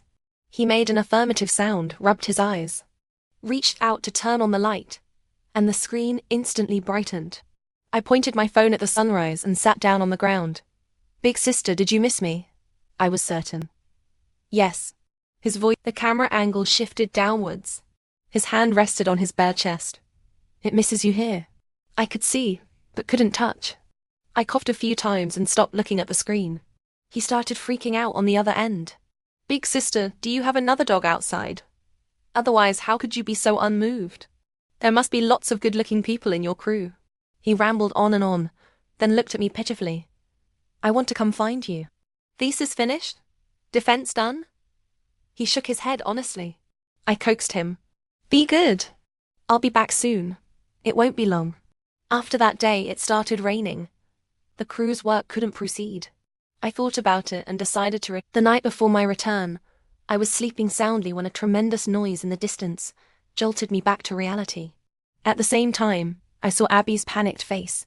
And then, the building collapsed, and I lost consciousness. Big sister, look at me. Look at me. I frowned, waking from an endless darkness.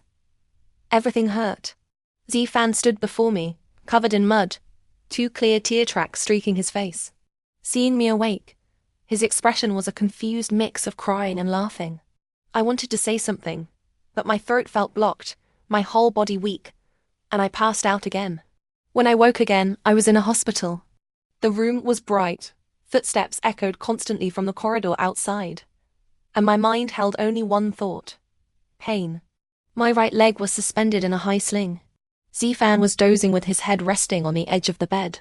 A nurse happened to come in, glanced at me, then walked over and patted Zfan's shoulder. Hey, your girlfriend's awake.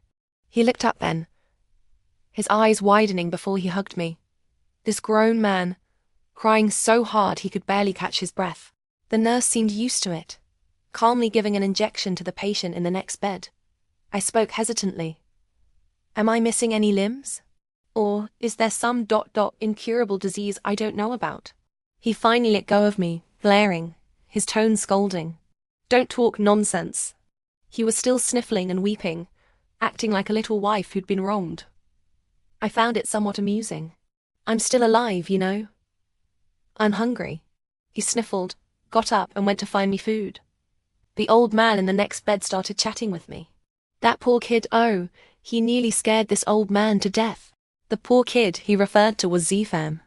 Last night when I got up to use the loo, it was pitch black, and he was just crouched in the bathroom, crying all mournfully. Nearly sent me off to meet my maker. I almost laughed myself sick. Zfan returned. The hospital food isn't great. Big sister, just make do for now. Once you're discharged, I'll cook you something delicious. He wouldn't let me do it myself, insisting on feeding me. How did you get here? He fed me a piece of meat. I came to find you, but right after I got off the plane, I heard the news about the mudslide in Jinxing village. All the roads were blocked. So how did you get here? His meat-selecting hand paused. I went in with the fire brigade. What about the others from the crew? They're all in the hospital. We were quite lucky. No one was seriously hurt. In the afternoon, my entire family showed up, followed by Duo. Zfan was forced to meet the parents. My eldest brother's displeasure was written all over his face, but restrained out of consideration for my exhausted state. Joe Moxu, catching my mum's look, managed to get Zfan to leave the room. My brother immediately started. After divorcing Lei, you found this? Joe Maju. If you want to play around, fine, but... My mum cut him off. Joe Moran, you shut your mouth. If it weren't for you constantly praising Saleh back then, would your sister have jumped into that fire pit? Look, your sister has this major accident, and even Duo came. And him? Not a trace to be seen. I always said he was cold by nature. But none of you believed me, all supporting her running headfirst into a brick wall. And now? My brother fell silent. I spoke up weakly. Mum. So you all knew. Duo seemed happy to stir the pot. Of course we knew. Alay came to your house personally to apologize, bringing shares with him. My mum rolled her eyes and turned her fire on my dad. And you? Have you no backbone? He gives you shares and you just take them. Do you know what those shares were bought with? With your daughter's worthless feelings, with 3 years of her youth. My dad muttered quietly. It was quite a lot. 5%. My mum started hitting him on the spot. Mum, we're in a hospital. It looks bad. My mum straightened her clothes, sat up properly, and said, Bamboo, don't listen to your brother's nonsense. If you like that boy, date him. If it doesn't work out, kick him to the curb. If it does, get married. Bring him home for me to see when you have time. I'll help you vet him. I nodded. Sijuo laughed. Really won't consider me? My dad, my mum, my eldest brother, all wore shocked expressions. I was used to it and pretended not to hear. But he, under the stare of 3 pairs of eyes, actually looked embarrassed for the first time, rubbing his nose. Well, feelings can develop. I'm also not married yet, and my mum told him to get out. Sijuo looked at me. I indicated my full agreement. He obediently left. Those sea boys, not a single good one among them. My mum snorted coldly, then leaned in closer to ask me, Sweetie, do you like him? I shook my head. You two were practically half childhood sweethearts. It seems it was fate, but not meant to be. I was confused. How come I didn't know that? That was before old Master C officially brought him into the family. Kids change a lot. It's normal. Then how did you know, Mum? Old Master C showed me his childhood photos. I took one look and said, Isn't this your old playmate? Your kindergarten was next to his school back then. You, ever since you were little, liked the good-looking ones. You threw several tantrums wanting to go home with him. Hey, wait. Bamboo, you didn't know about this. I really didn't. My mum continued expressed emotion. That Sijuo, he was much cuter when he was little. Joe Moxu and Zifan returned, looking as thick as thieves. My mum glanced at him and smiled warmly. Young man, come over for a meal at our house sometime. Zifan looked appropriately apprehensive but bravely agreed. My heart felt so full it was almost overflowing. Zifan stayed by my side all day. He was very clingy, the complete opposite of Silei. But it seemed this kind of presence was exactly what I needed. He tried to feed me a piece of apple. I frowned and turned my head away. Big sister, why are you so picky? Apples are good for you. Come on. What about your thesis defense? My supervisor said I just need to go for the 2nd round. Maybe you should go back. I can just hire a nurse. He leaned in with a grin and sealed my lips with his. Good thing I'd switched to a private room. This kid was young, but his courage was anything but small. So, is the apple juice tasty? I threw a pillow at him. Zifan, you're disgusting. Once I could move around more freely, we flew back to Sea City. Zifan entered a hellish schedule, busy until late every night.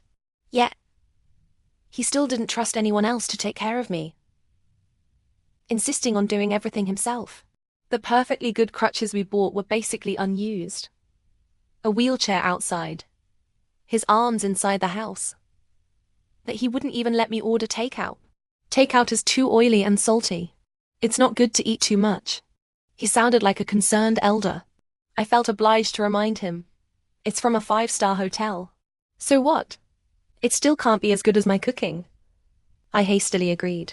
He finally humphed in satisfaction, stuffed a piece of duck into my mouth, and turned back to his work. I really couldn't bear him being so busy with both me and his thesis. So the next day I got up early, intending to make him a loving breakfast. And then, Zifan, help me, help me, help me. He rushed into the kitchen, and then my little puppy dog turned into a little mud puppy. I wasn't much better off. When my mum heard about our situation, she waved her hand decisively and sent over the auntie who specialized in cooking for our family. Even Zifan was won over by the auntie's skills, waiting eagerly for mealtimes every day. Finally, the day came for his defense. Big sister, do you want to come with me? I shook my head. It really wasn't convenient. He took my hand and placed it over his chest. Can you feel it? He changed topics too fast for me to follow. What? My heartbeat is so fast. He looked utterly woeful. Big sister, I'm so nervous.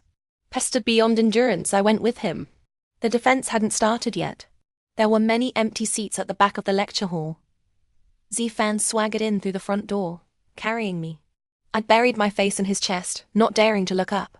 It was so embarrassing. It was a tiered classroom.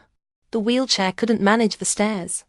And he didn't trust me to stay outside, insisting on carrying me in. I could feel several pairs of eyes on me. Finally, Zifan set me down, whispering in my ear, "There aren't many people inside, big sister. Don't be scared." He chuckled. "Your ears are all red." As he spoke, he gently flicked my earlobe.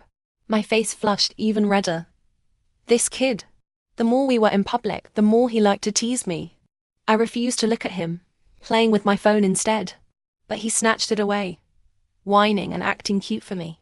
We hadn't fooled around for long before the professors started filing in, and the defense began. Strangely, one female professor kept glancing back. She looked barely over 30, with a distinguished air, that she kept looking in my direction. It made me feel guilty. But observing defenses was allowed at C University. Zifan came down from the podium with a light step. "Big sister, how was I?" "Very good." I ruffled his hair and whispered in his ear. "But one professor keeps looking over at us. Look, she's turning around again. She was even smiling at us. A very benevolent smile." I was momentarily at a loss for the right adjective. That's Professor Lai. She's quite famous in the finance field." He pinched my cheek. "She probably thinks our big sister is both beautiful and gentle, and is wondering which silly boy managed to win her over. Who calls themselves the pig in that scenario?" I really didn't want Zifan carrying me out in front of everyone. So we waited until everyone had left before making a move. Finally, the defense was completely over. But that female professor walked towards us, still smiling that benevolent smile. "Hello, I'm Zifan's mother, Lowon." I was completely thrown. "If you told me you were 30, I'd believe you. How do you have such a grown son?" To be honest, this was the first time I was formally meeting a boyfriend's parent. Silei's mother had passed away long ago. I had zero experience dealing with a mother-in-law. And here I was, completely unprepared, yet trying to act composed. "Auntie, hello. I'm Zifan's girlfriend, Jomochu." As I spoke, I pinched Zifan where she couldn't see. Zifan forced a smile. "This kid, he dared to set me up. I've heard Fanfan talk about you for a long time. He says you're a very accomplished person." This Ms. Lei was truly beautiful when she smiled, with elegant yet delicate features. No wonder Zifan turned out so handsome. "Mum, shall we find a place to chat properly?" Then, right in front of his mother, Zifan picked me up. Was I touched? I dared not move. "When we get home, I'm going to make this kid regret scheming against me." Did you think Zifan was done setting me up? Of course not. We hadn't been seated long before he stood up excitedly and waved. "Dad! Over here." Good grief. Was it too late to run? I watched Mr. Z approach, feeling he looked familiar. "Hello, I'm Zifan's father, Zishu." I remembered. This was the hotel magnate from the neighboring city. I'd met him once last year when I was out with Silei for business entertainment. But back then, I was still Mrs. Z. The conversation with Mrs. Z was pleasant, but I really couldn't gauge this big shot's attitude. After all, he only had one child, still young, unlike me. I truly hadn't expected this layer to Zifan's identity. "I've already met with Mr. Zhou. Zifan isn't mature enough. You might not be able to handle him." Zifan grew anxious. "Dad." Mr. Z waved his hand, continuing to address me. "We both think you can postpone the wedding." Mrs. Z also became anxious. "I asked you to go handle things, and this is what you come back with. I told you to speak properly with the in-laws." Mr. Z grew even more anxious. "Let me finish speaking first." This whole family was full of impatient people. I silently took a sip of tea. The meaning was actually quite clear. They wanted to wait for Zifan and me to break up. He was still young, hadn't met many people. What if he saw someone else in a red dress and fell for her next? Setting it for this year is too rushed. We were thinking of getting engaged first, then marrying next year. I almost spat out my tea. Getting married next year is still rushed. Your Zifan will only be 21 next year. He won't even be of legal age. Zifan and Mrs. Z beamed with joy. I ventured weakly. "It's not that, uncle. Zifan is only 20 this year. My ID card says differently. The person registering made a mistake, and I never changed it. According to my ID, I'll be 22 by the end of November next year. I can get married. Me. What a massive mix-up. Zifan was utterly excited, got his dad drinking, and ended up completely drunk. Dad, I told you you'd like her, right? If only I hadn't been born so late. How could someone else have gotten to her first? As he spoke, he started crying again. She shouldn't have had to suffer that kind of grievance in the first place. Why didn't you have me earlier? It was the first time I'd seen him so drunk. I tried to reach for his hand. Mrs. C, who was pushing my wheelchair from behind, took my hand in hers. Moju, Fanfan told us about this a long time ago. He asked us what he should do if he fell for someone else's wife. His dad chased him around wanting to hit him. But this child has been stubborn since he was little. He decided you and that man wouldn't last. Said he absolutely had to marry you. She smiled. Actually, I couldn't accept it at first either. But he was always chattering in my ear about it. Over time, I learned a few things about you. You really are outstanding. If it weren't for that failed marriage, you probably would have established your own career much earlier, met Fanfan sooner, and fallen in love. I didn't regret it. Sile had taught me a lot. If it weren't for him, I'd probably still be a spoiled, self-centered young lady causing trouble everywhere. I just never expected he'd actually manage to win you over. This child, Fanfan, takes after his dad. He's always dared to dream and dared to act. I was about to speak when Zifan crouched in front of me, cut my face, and asked, "Big sister, will you marry me?" To be honest, I wasn't very willing. Because this kid was drunk. Can a drunkard's words be taken seriously? And there wasn't even an engagement ring. Isn't this just empty promises? Hey, where's the ring I bought last year? He fumbled around, couldn't find it, and looked at me pitifully. Mrs. Z laughed. Mr. Z pulled him up and then gave him a light kick, not using any real force. After more fooling around, we finally arrived home. Mr. Z deposited Zifan on the sofa. Mrs. Z looked around. Quite nice. Zifan tidied it all. After my leg injury, he's been handling everything at home, cooking too. Mrs. Z was shocked. This kid can cook too? Zifan, on the sofa, mumbled. Shirhan said big sister doesn't like to eat properly. Mr. Z snorted. There's plenty you don't know. Your son went to the hotel during summer break to learn from the head chefs on his own. Wang Fang, Liu Lei, and the others were nearly driven mad by him. Why didn't you tell me? Mrs. Z chided him, then asked me eagerly, "How's the taste?" "Very good." I immediately made a suggestion. "How about having Zifan cook for you tomorrow?" Mrs. Z seemed very satisfied. She chatted with me a bit more before leaving. I sat on the sofa, couldn't resist, leaned over and kissed his brow. He said it tickled, couldn't stand my pestering, and woke up. I held my arms out to him. "I want to sleep with you." After Zifan graduated, he went back to inherit the family business. He started from the ground up, managing a small hotel in City C. This guy would come home every day complaining he was tired, insisting I rub his back and massage his waist. I traveled frequently for work, and he was busy too. But without fail, we had one WeChat video call every day. On New Year's Eve, I woke up and was getting ready to go to the film set. I opened the door and found Zifan there. He was squatting outside the door, his chin tucked into the dark blue scarf I bought him. When he saw me, his eyes lit up, and he immediately stood up and hugged me. He carried the familiar scent I hadn't experienced in a while, mixed with the cold. "Big sister, they're bullying me." I told them the person living in this room is my wife, and they still wouldn't give me the key card. He wrapped his arms around my waist. I can't even get my way in my own family's hotel. It's so frustrating. I stuffed his hands into my pockets. "Then why didn't you knock? Or call me?" He grinned and planted a kiss on my cheek. "To surprise you. We went to the riverbank together." It was crowded. People gathered in small groups. The wind by the river was strong. Zifan unbuttoned his overcoat and wrapped me inside it, holding me close. "It'll be a new year soon." He rested his chin on the top of my head. "Big sister, do you have any wishes?" It seemed like everything I wanted had already come true. He covered my eyes. "Count down first." The sound of counting started around us. Big sister, Happy New Year! Clusters of fireworks bloomed before my eyes, dazzling and colourful, shaped like hearts and flowers. I remembered the ring this time. Big sister, will you marry me? There were quite a few proposals happening around then, but his was extremely over the top. The skyscraper opposite lit up with huge red characters. Z. Fan loves Joe Murph for you. On drones above us showered petals. This flamboyant display successfully made us the center of attention.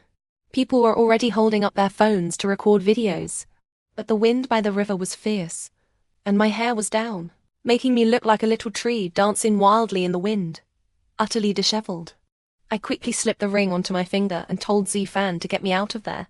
He crouched down, turned his back to me, patted his shoulder and said, "Big sister, hop on."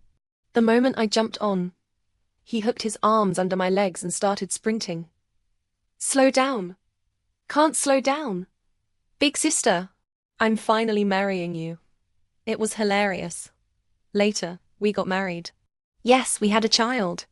Early one morning, the little one bounded onto my bed, chattering away like a little magpie. "Mummy, Daddy, time to get up." She was obsessed with tormenting her father. If Z-Fan didn't get up, she'd ride him like a horse. Z-Fan wriggled on the bed like a worm. Unable to escape, he could only beg for mercy. "Little ancestor, can you let Daddy sleep a bit longer, please?" His little ancestor only became more energetic. Z-Fan was utterly devoted to his daughter and had no temper when it came to her. He had to accept his fate, picking her up to go wash up. The little one was soon dressed and presentable, inventorying items at my dressing table. "Mummy, can I have this one?" I took the lipstick from her hand.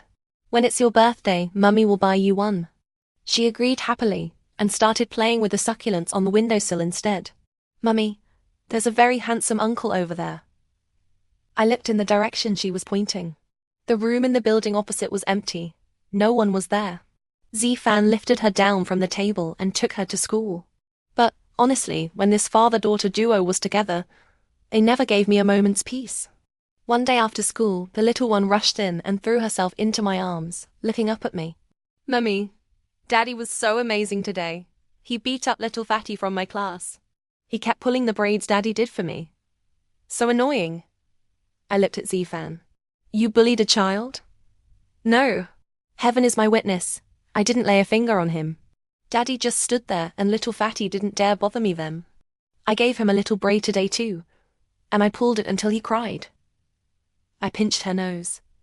"You little tyrant." The little one climbed onto my lap, nodding vigorously. "Yan Yan is just like Mummy."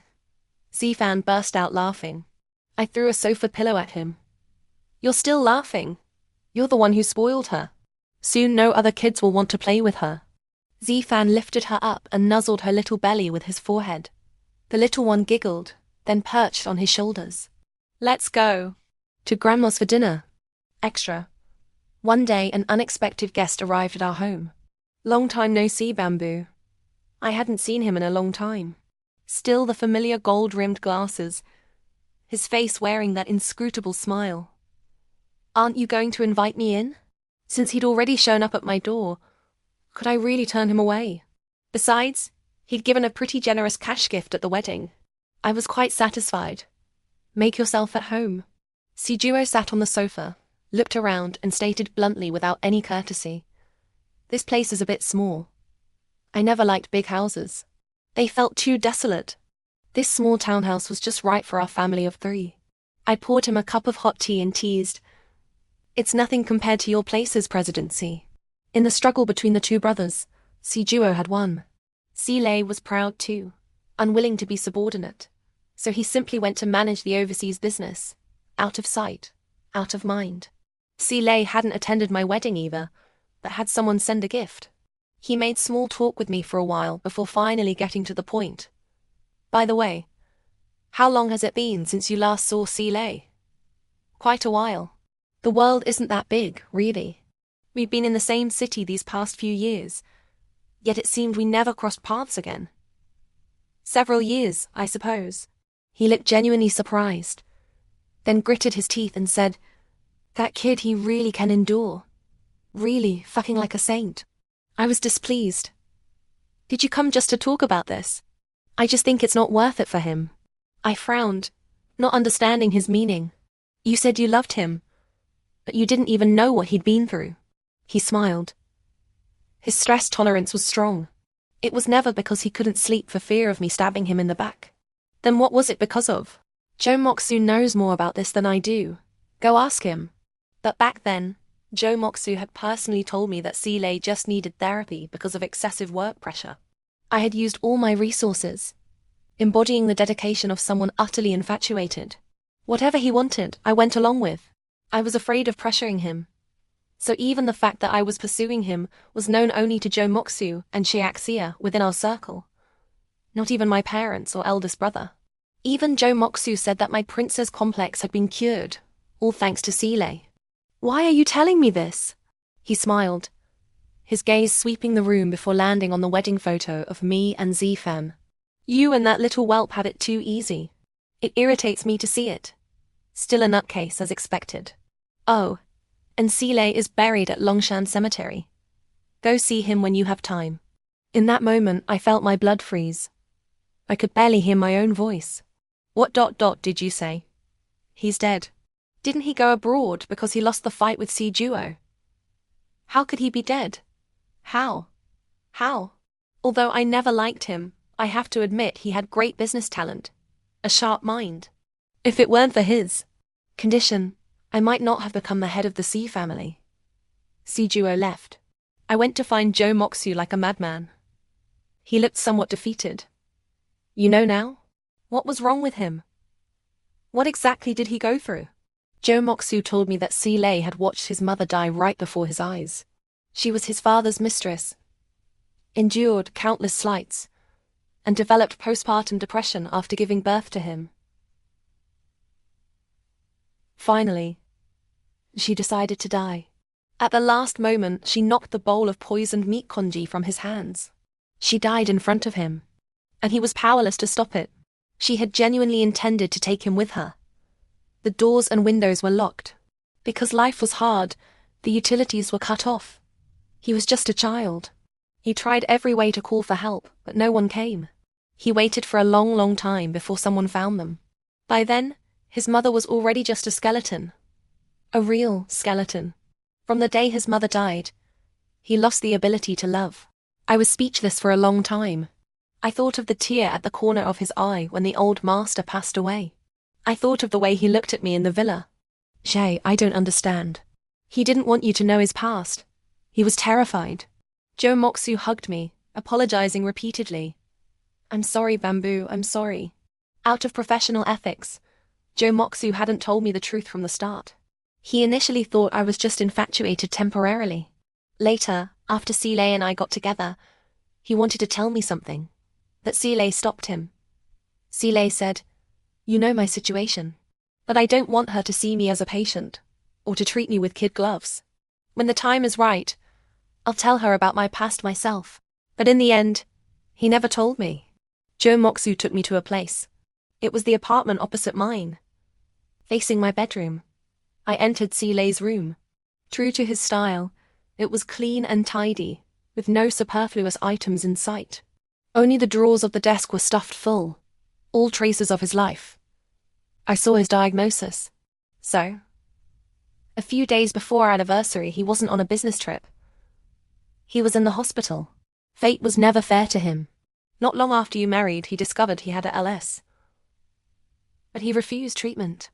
If he had used some medical interventions, he could have lived longer. I could hardly imagine how. At the end of his life, Seeley had curled up in this small space, feeling his body gradually stiffen, grow weak, until even breathing became difficult. What had I done? I was the one who pulled him out of hell, and then I was the one who pushed him back in. Joe Moxu's eyes were red too. He tried to speak several times but couldn't form words. A stack of A4 paper was neatly folded in the drawer. Things he had written. Admittedly, I am a selfish person. I knew I was a mess, yet I still married her. But how could I show even a hint of caring? I'm dying. She was stolen time to begin with. She will forget me. Someone else will give her happiness. I am not her destined one. She is very important to me. The night view of City C is quite beautiful. No wonder she likes it. She threw away the things related to me, and I acted my part well. She has probably let go. She's in Jinxing Village. When Zifan told me the news, my mind went blank. He wanted to borrow my helicopter. I agreed and went with him to find her. The first person she would want to see upon opening her eyes wouldn't be me. I placed her in Zifan's arms with my own hands. She is no longer mine. Went to see her at the hospital today. She was sleeping soundly, a smile on her face. Probably didn't dream of me. Joe Moxu says Zifan is very suitable for her. True. He's accustomed to declaring his love openly. She needs that kind of security. Later, the paragraphs turned into sketches. At first, the lines were clear, but later they became increasingly scribbled. There was me sleeping, me leaning on the window looking down, and me in my wedding dress. That was the second time I wore a wedding dress. Not for him. So he had been there during those moments. Those fleeting instants had all been recorded by him in this way. At the very bottom of the drawer I found that key. It still had the little rubber duck keychain on it. So, that villa had never been sold after all. Going round and round, it ended up back in his hands. Mummy, what are you doing here? She had seen me from across the street, and actually run over here. Mummy, don't cry. I'll give you this. She ran to the wardrobe, muttering to herself, and opened the safe inside. She carefully carried its contents over to me. It was a beautiful necklace, a large blue diamond sparkling brilliantly. The handsome uncle said he wanted to give this to Mummy before, but never did. He also said girls all like shiny things. I cried even harder. She panicked, ran to another room, and came back holding a model. It was a model of the City C nightscape. She felt around under the model. With a click, the lights turned on. Dazzling and brilliant, shimmering with light. The entire City C was held in her hands, presented to me. Seeing me stare at it, she scratched her head somewhat sheepishly. Last time I broke it, and the handsome uncle got really angry. Yan, when did you meet him? She tilted her head, thinking, then finally shook her head. Can't remember. There was another piece of a full paper in the safe. What can I hold you with? I offer you lean streets, desperate sunsets, the moon of the jagged suburbs. I offer you the bitterness of a man who has looked long and long at the lonely moon. I offer you my loneliness, my darkness, the hunger of my heart. I am trying to bribe you with uncertainty, with danger, with defeat. I can offer you nothing. I cannot move you. I love you. So he had understood me. He understood me. He knew the poem I liked. He listened to the songs I liked. He tried to learn about my life and preferences. But it was too late. Too late. He asked me to clear out everything here after he died. I couldn't bring myself to do it. If this place were gone, he'd have nothing left but that grave. Joe Moxu's voice was choked. Bamboo, no one in this world wished for your happiness more than he did. I finally broke down and wept openly. As you wished, Sile. As you wished. Later, I had a dream. In the dream, Sile and I sat side by side on the edge of a cliff. The sea breeze was salty, the sound of waves constant. I leaned on his shoulder and whispered, "They say life is a grand process of decay. Sile, I'll decay with you." He looked at me. The sunlight traced his face and fell upon me, warm and gentle. I stood up and shouted towards the boundless sea. "Joe, Moju wants to rot and stink together with Sile." He laughed and copied me. Let's rot and stink together. Sijuo. Childhood promise, also known as Sijuo's Yotu literature. That foolish girl ended up as my sister-in-law. Nothing in the world could be more screwed up than this. I feel like digging up that corner of the wall. Sijuo, how can you be so despicable? That kid Sile is so pitiful. Finally found a woman willing to be with him. And you actually have thoughts like this? Sai still want to dig. Maybe I should go to Langxing to learn how to operate an excavator someday. A foolish girl is just a foolish girl. She still hasn't realized I'm her. I've tried talking to her several times, and she still avoids me. What's there to hide? Brat, back then I couldn't even drive you away. And now? Your wings have hardened. Ha, Yatu, if you're trying to attract my attention with these little tricks, Then let me tell you, you've succeeded. The story began in the 3rd grade. Though young, I was the school's superstar because of my handsome looks and super high IQ. That little girl, for some reason, managed to sneak into our classroom when the school guard wasn't looking. In my sleep, I felt something soft against my leg. I lifted my head and saw her clinging to my leg, blinking her bright eyes, calling out, "Jeej, big brother. I don't know you, little girl. Jeej is dirty." She wrinkled her nose, pulled a small handkerchief from her pocket, stood on her tiptoes, and wiped the corner of my mouth. "Lucy Han, what are you doing bringing your little sister here?" The homeroom teacher was furious. "Take her away immediately." "Oh, right. Back then I was called Lucy Han. The name that woman gave me. A dime a dozen on the street. I didn't like it. Just as well, I didn't feel like being in class anyway." I stood up. "I'll take her back." She let go of my leg and held out her arms. "Carry me." This little girl was quite pretty. I picked her up, pretending not to hear the "one bad apple spoils the whole bunch" comment from behind, and strode out of the classroom. "Little girl, where's your home?" She shook her head. "Don't know." "Then where did you come from?" "Came out from Mommy's armpit." I laughed out loud. She looked at me blankly, then started laughing too. Silly and simple, like the village idiot next door. I pinched her cheek. "Good texture." She said, "I want to go home with Jeej." I nodded and took her to the nearest police station. Jeej's home is so pretty. She really was a foolish girl. Didn't even know where this was. The policeman praised me for being a good kid. I waved at him and turned to leave. As I reached the door, I couldn't help but glance back. She was in a policewoman's arms, her mouth puckering, tears falling from her eyes. I'm not falling for that. Behind me came the sound of wailing. "How come your parents aren't here yet?" It was almost dark. This foolish girl didn't even know her own name or her parents' names. It took the police forever to contact someone. She nestled in my arms, eating the snacks the policewoman bought her. "Mommy and Daddy aren't home. Big brother is home. He doesn't like me. Like me, also unlikable. Jeej, eat." She stuffed a white rabbit creamy candy into my mouth. Just as I was about to fall asleep, someone finally came. "Oh, my little ancestor. How did you get here? The family is going crazy looking for you." "Auntie, are Mommy and Daddy back?" The middle-aged woman held her in her arms, looking her over left and right. Seeing she was okay, she finally relaxed. Behind her was a group of people in black, who looked pretty tough. "Sir and Madam are on their way." She wriggled down and sat back next to me. "I want to wait for Mommy and Daddy." The woman crouched in front of her. "Why?" "I want to tell Mommy and Daddy. I don't want the big brother. Or the little brother. I want this Jeej."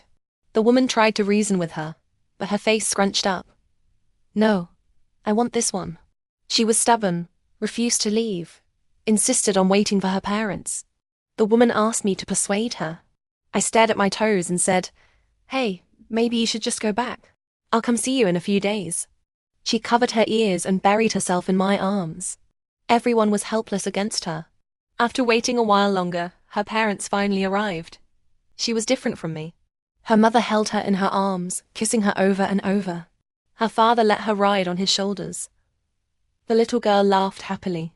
No one had ever treated me like that. They thanked me and offered to take me home. The car stopped by the roadside. The little girl cried and made a fuss inside the car. Finally, I snapped at her. "So noisy." Only then did she quiet down, pouting, wanting to cry but not daring to. I quickly got out of the car and ran for a long time before reaching that shabby tenement building. A hand reached out from inside the door and grabbed my hair. A few days later, that little girl came again. This time, the middle-aged woman she called Auntie brought her. She stood at the school gate, and when she saw me, she ran towards me on her short little legs. She ran too fast and fell. Didn't cry. Got up by herself, patted her knees, then held out her arms asking to be carried. "Jeej, aren't you hot? Why are you wearing such long clothes?" "Not hot. I'll give my clothes to Jeej to wear." I glanced at the little floral dress she was wearing. "Don't bother." She took my hand to the small restaurant next to the school and pulled out lots of snacks from her little backpack. What's this all sweet stuff? Jeej. Eat. Under her eager gaze, I braced myself and ate a marshmallow. So cloying. Is it good? The little girl's gaze was too expectant. Good. I just dug my own grave. She peeled another marshmallow and brought it to my mouth. Then Jeej, eat more. She didn't just bring candy. She brought food too. The young lady refused to eat at home, said she must eat with you. Sir and Madam were helpless, so they had me bring her to find you. Kid, do me a favor, eat with her. Auntie Zhu looked at me pleadingly. I picked up the chopsticks and said quietly, thank you. For over 10 days in a row, she waited for me at the school gate. Jeej, what happened to your face? Fell. She blew on my face. Breath smelling of milk candy. Jeej, can I go home with you? She wrinkled her nose. I don't like the big brother. He's always mean to me. I don't like the little brother either, he always bullies me. I ruffled her hair. When I grow up, I'll let you come home with me. The place I lived now wasn't suitable for her. Someone as pretty as her should be laughing among flowers. When I had enough money to buy a new house, I could bring her home. I returned to the tenement building. That woman was high on drugs. Going crazy again. The door was wide open. Inside, she was crying and screaming, her voice wretched. Broken bowls and plates were everywhere. She was covered in wounds herself. I picked up the broom and silently started cleaning up the mess. You dare come back? If it weren't for you, how could Aishin have left me? She snatched the broom from my hands. A gust of wind blew, and the broom landed on me. Everyone was used to it by now. You can't hit Jeej. A small figure rushed in and hugged that woman's leg. Get out. You get out. I don't want your help. Was she hurt? Did she step on the broken pieces? I didn't dare think further. Before the broom could fall again, I quickly held her tightly. The broom landed on my back, blow after blow. The little girl cried in my arms. Stop hitting Jeej. Jeej, run away. I'll beat you to death. Why don't you just die? Why do you have to haunt me? I wrested the broom from her hand and shielded the little girl behind me. You're the one who wanted to have me. I never asked to be born into this world. And your Aishin isn't my father. My father is some random man you found on the street. I'm just a fucking bastard. I threw the broom at the door. This weapon she had held for 5 years finally broke with a snap. While she was stunned, I closed the door and locked her inside. I took the little girl downstairs, picked her up, checked every part of her I could see, and only then felt relieved. Jeej, don't cry. She wiped my face with her little handkerchief, then pulled out a white rabbit creamy candy from her pocket. Eat candy. I saw Auntie Zhu running towards us and knocked the candy from her hand. Don't come find me anymore. I never want to see you again. I hate you. She looked at the candy on the ground, then at me, her expression utterly confused. Jeej, don't be angry, I'm very good. The little girl's eyes reddened, but she held back her tears, reaching out to grab me. I shook off her hand, turned, and ran, leaving her cries behind me. I made a decision and ran to the police station. Later, the little girl never came to find me again. I didn't even know her name. No one told me her name. They all called her Nanan, darling girl, pet name. She also didn't know that my name had changed to Sijuo, that I no longer used that woman's surname. The next time I saw her was at a family banquet. Sile said he was engaged to her. I recognized her at a glance, but she didn't remember me. Sile must really like her. After all, I'd never seen him look at anyone like that before. Later, I once overheard Sile tell her to stay away from me. I am crazy. Once, for someone who resembled her, I beat up a long-time family friend of the C family. Grandfather used the family discipline because of it, forcing me to go apologize. They all said I acted without considering consequences, that I liked to use my fists when displeased. Sometimes violence is very effective.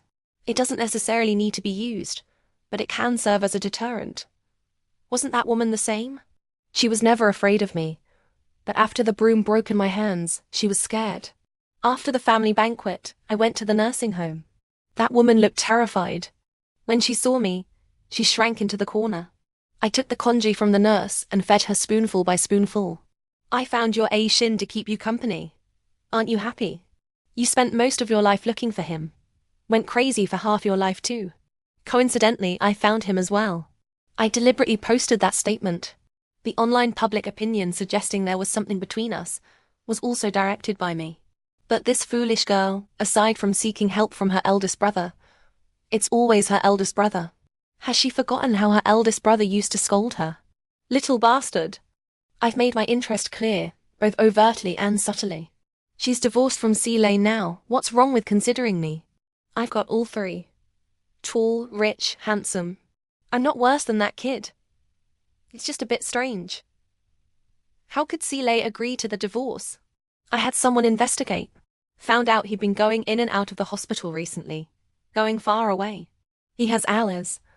What a total idiot. I had a brother-to-brother talk with him. Her liking for me was used up long ago. He looked up. Don't you like her? Brothers after all? I thought I'd hidden it well, but he still noticed something. He smiled. But she has someone she likes now. This time, you missed your chance again. Wasn't it because you were always bad-mouthing me in front of her? I clenched my fist, saw his face, and let go. This kid is wicked. What if he tries to fake an injury? You're not suitable for her. Too old. What's wrong with being older? Older guys know how to care for people. ... double quotes. Do you? Those 3 words stumped me. I can learn. If it weren't for his condition, I'd make him kneel and call me daddy. See, Duo, I don't know why you like her, but you two aren't suitable. I couldn't hold back anymore. Grabbed him by the collar. I've been thinking about her all these years, and you say we're not suitable just like that. Then why didn't you go find her? Because you didn't dare. You're afraid. You think you're inherently despicable at your core. So you fight with me, want to grasp everything in your hands. But with Bamboo, you don't dare act recklessly, because the human heart is the most uncontrollable thing. You aren't confident you can make her love you. I really wanted to make his dead fish face bloom with colorful flowers. But he was right. I was really irritated. I yelled at his retreating back. You fucking moron. If you're sick, you need treatment, don't you know that? If I die, you can firmly hold on to all this. Compared to me, C-Lane is the real madman. He never planned on living. If it weren't for grandfather, if it weren't for Bamboo, he might have long rotted in some corner. Don't tell her about this. This little whelp is ordering me. So what? I'll tell her anyway. What can you do about it? He'd die faster. This kid never wanted anyone's pity. Never wanted to be a burden to anyone. Damn it. So annoying. Attending this girl's wedding for the 2nd time and the groom still isn't me. Damn it. I couldn't muster a good expression. Couldn't even force a smile. That little brat Z-fan was laughing so happily. Think you're so great. I'll have someone beat you up tomorrow. Joe Moran had a stern face. I was amused. President Joe. Regretting not considering me that day. Bamboo doesn't remember you. Not at all. She also doesn't remember how I was always mean to her when she was little.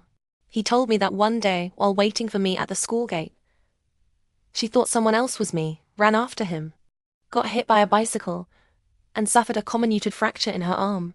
It hurt too much and she lost a lot of memories because of it. She remembers some things, forgets others. I couldn't laugh anymore. See, Duo, you got nothing. You only have a memory that you alone remember. I grew up, got a beautiful house, a flower room that's like spring all year round, but she wouldn't come home with me. Extra. C-Lane, laughter and joy. I was a bug living in the gutter. Everything I saw was sunlight, yet it couldn't warm me in the slightest. I had stolen, robbed, even fought mad dogs for food. I knew very clearly that the only reason I lived was 3 words: to survive. It was utterly laughable. I didn't know where the future lay, and I no longer thought about the past. I grew wild and unchecked in the gutter. When grandfather found me, I was still sitting in the police station. The officers were discussing sending me to an orphanage. I sat in the corner listening, saying nothing. In fact, anything I said wouldn't have counted. She never listened to what I said anyway. She was immersed in her own world, never paying me any mind. I learned to take care of myself, and her, very early on. But in the end, she still left me. At that moment, what I felt wasn't so much sorrow. She was free. And I still had to keep living. I called for help.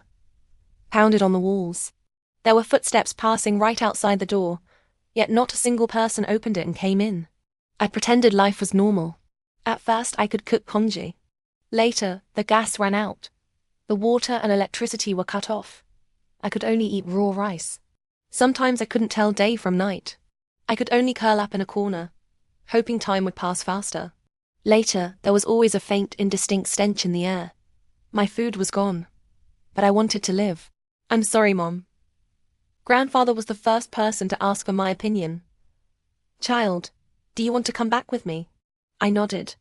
It couldn't be worse than now. My life changed completely. I learned to become what Grandfather wanted me to be. But I knew there was another me trapped inside this body. Sometimes I was surprised by the strength of my memory. How I could constantly see that lifeless face in my dreams. So many years had already passed. Later, I rarely slept. Through a friend's introduction, I met Joe Moxu, a leader in the field of psychological therapy. My weaknesses couldn't be known by others. So we signed a more binding legal agreement. It was also at his place that I encountered a tangible ray of sunshine. That day I slept surprisingly well. Perhaps it was because a faint, elusive fragrance lingered around me, so different from the smells of my childhood. I opened my eyes and saw her. Almost instantly, she smiled at me. I was startled, unsure how to react. After a long time, she spoke first. I'm Joe Moju, Dr. Joe's sister. He asked me to keep an eye on you. I replied, You did a fine job. Don't bother next time. I suddenly felt some regret.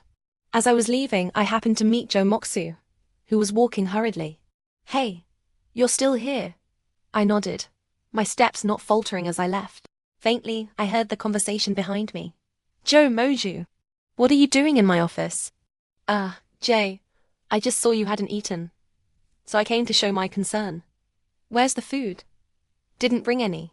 It wasn't until I stepped into the elevator that I realized, at some point, a different expression had appeared on my face. It was a genuine smile. Unfamiliar, yet novel. The second time I saw her, she was the receptionist. She greeted me. We meet again. I acted very aloof. Relationships between people should be maintained by mutual benefit. There was no benefit between her and me. But her smile didn't diminish. I came here regularly every week, and I saw her every week. She was different from me. She was brave, loved to laugh, as if nothing could ever dim her light. Then one day she wasn't there. I never asked Joe Moxu about things unrelated to my own condition. But that day I unexpectedly asked, why is the receptionist different? The receptionist has always been Zhao Liu. He seemed to suddenly understand and laughed. Oh, you mean Bamboo? She only covers the shift when you come. She had a competition today. The timing clashed. Later, I saw her at a business dinner. She was dressed beautifully, holding Joe Moran's arm. When she saw me, she winked at me. After that, she appeared in front of me more frequently than before. She didn't disrupt my normal life, so I didn't refuse. On the contrary, being with her brought me a sense of joy I'd never felt before. I never dreamed of that face again. Instead, she appeared in my dreams. I knew very well what that was. Liking someone. But some kinds of love make you want to reach out, only to pull your hand back. She shouldn't associate with a rat from the gutter like me. I rejected her, she said softly. I want to be a fool. I didn't understand what she meant, but my departing steps hesitated. You don't like me. What's done is done. Only a fool would dwell on it. But I want to be a fool. I looked back at her. Her gaze illuminated me. But I still left. I was afraid the next version of me would have nowhere to hide under that gaze. That night, I saw that face again. Clearer and more horrifying than before. I woke up and couldn't sleep. She was like some kind of protective mechanism, temporarily keeping those nightmares away. I began to rely on her presence. She also said, You don't have to feel burdened. No one knows I'm pursuing you, not even my parents. Joe Moxu has always been on my side.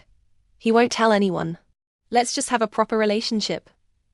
If you like me, we'll get married. If you don't, I won't cry and make a scene. There are plenty of handsome guys in the world, right? I didn't speak, but a strange feeling stirred inside me. I suddenly wanted to hold her in my hands. I wanted to be selfish just once. Let's give it a try. She was stunned for a moment, then threw herself into my arms. Those unbearable memories felt very far away in that instant. But how was I supposed to express my affection? I seemed not to know how to laugh heartily. But she didn't mind. She was always forgiving. Occasionally, she had her small tempers. But when I was at a loss, she would calm herself down and ask me, "What should we eat later?" It seemed I had grasped something called happiness. Inevitably, we got married. Fate had been kind to me. But how could I tell her that the person she loved was a bug, a rat? "Alay, let's have a child. Do you prefer a boy or a girl?" She kissed my cheek. "How about one of each?" "I'm not ready yet." "Please wait for me. Please wait for me. I will become a good father, but not now." But fate is always ironic. She couldn't bear my child. There would be someone better to love her. Be more selfish. Just a little more. Just once. I used a small trick to have her accompany me on a business trip. Actually, I wanted to take her to see the cherry blossoms in Hokkaido, ride hot air balloons in Turkey, rowboats on the Aegean Sea. Until dawn, we were still strolling the streets of Berlin. It was an unprecedented experience, the last bright color in my life. And then it was all over. I started burying myself in work, neglecting her, ignoring her. She finally asked for a divorce. I breathed a sigh of relief, but I truly, deeply felt sorrow. The necklace custom ordered a year ago still hadn't been given to her. Let it be. She was stolen time to begin with. I should have died that autumn 20 years ago, but I clung to life for so long. Dying now isn't a loss. She got married. She was beautiful, even more beautiful than when she married me. I was a peeping Tom, hiding in dark corners. She had a child, a girl named Yan Yan, very much like her, even more so when she smiled. One day after Bamboo and Zifan left, only she and the housekeeper were home. The little girl suddenly popped up from below the window. I instinctively moved to hide, but she said, "I see you." I didn't reveal myself. She had no wariness of strangers. One day, she actually came and knocked on my door, clinging to my leg and refusing to let go. I tried to send her back, but she slipped away and ran into my bedroom. "The auntie is asleep. She doesn't know I sneaked out. No one will find out." She stuck out her tongue, so much like Bamboo. For a moment I was lost in thought. "Handsome uncle, do you know my mommy?" "Yes." I wondered, if Bamboo and I had a child, what would they be like? Probably just like her. The little girl asked me, "Uncle, what's wrong with your hand? Why is it shaking?" I didn't answer, instead making up a story for her. She nestled in my arms, looked up at me and asked, "Why did the soldier give the princess to the prince? He was the one who saved her." This story isn't good. I don't like it, because the prince and princess are always meant to be together. She didn't pursue that question. Instead, she jumped down and ran into the living room. Before leaving, she promised me she wouldn't tell anyone I was here. It's our little secret. I stood by the window. She waved at me from downstairs, then soon returned to her bedroom, leaning on the windowsill and smiling at me. "Thank you, Bamboo. Thank you for leaving me with one last strand of such sunlight."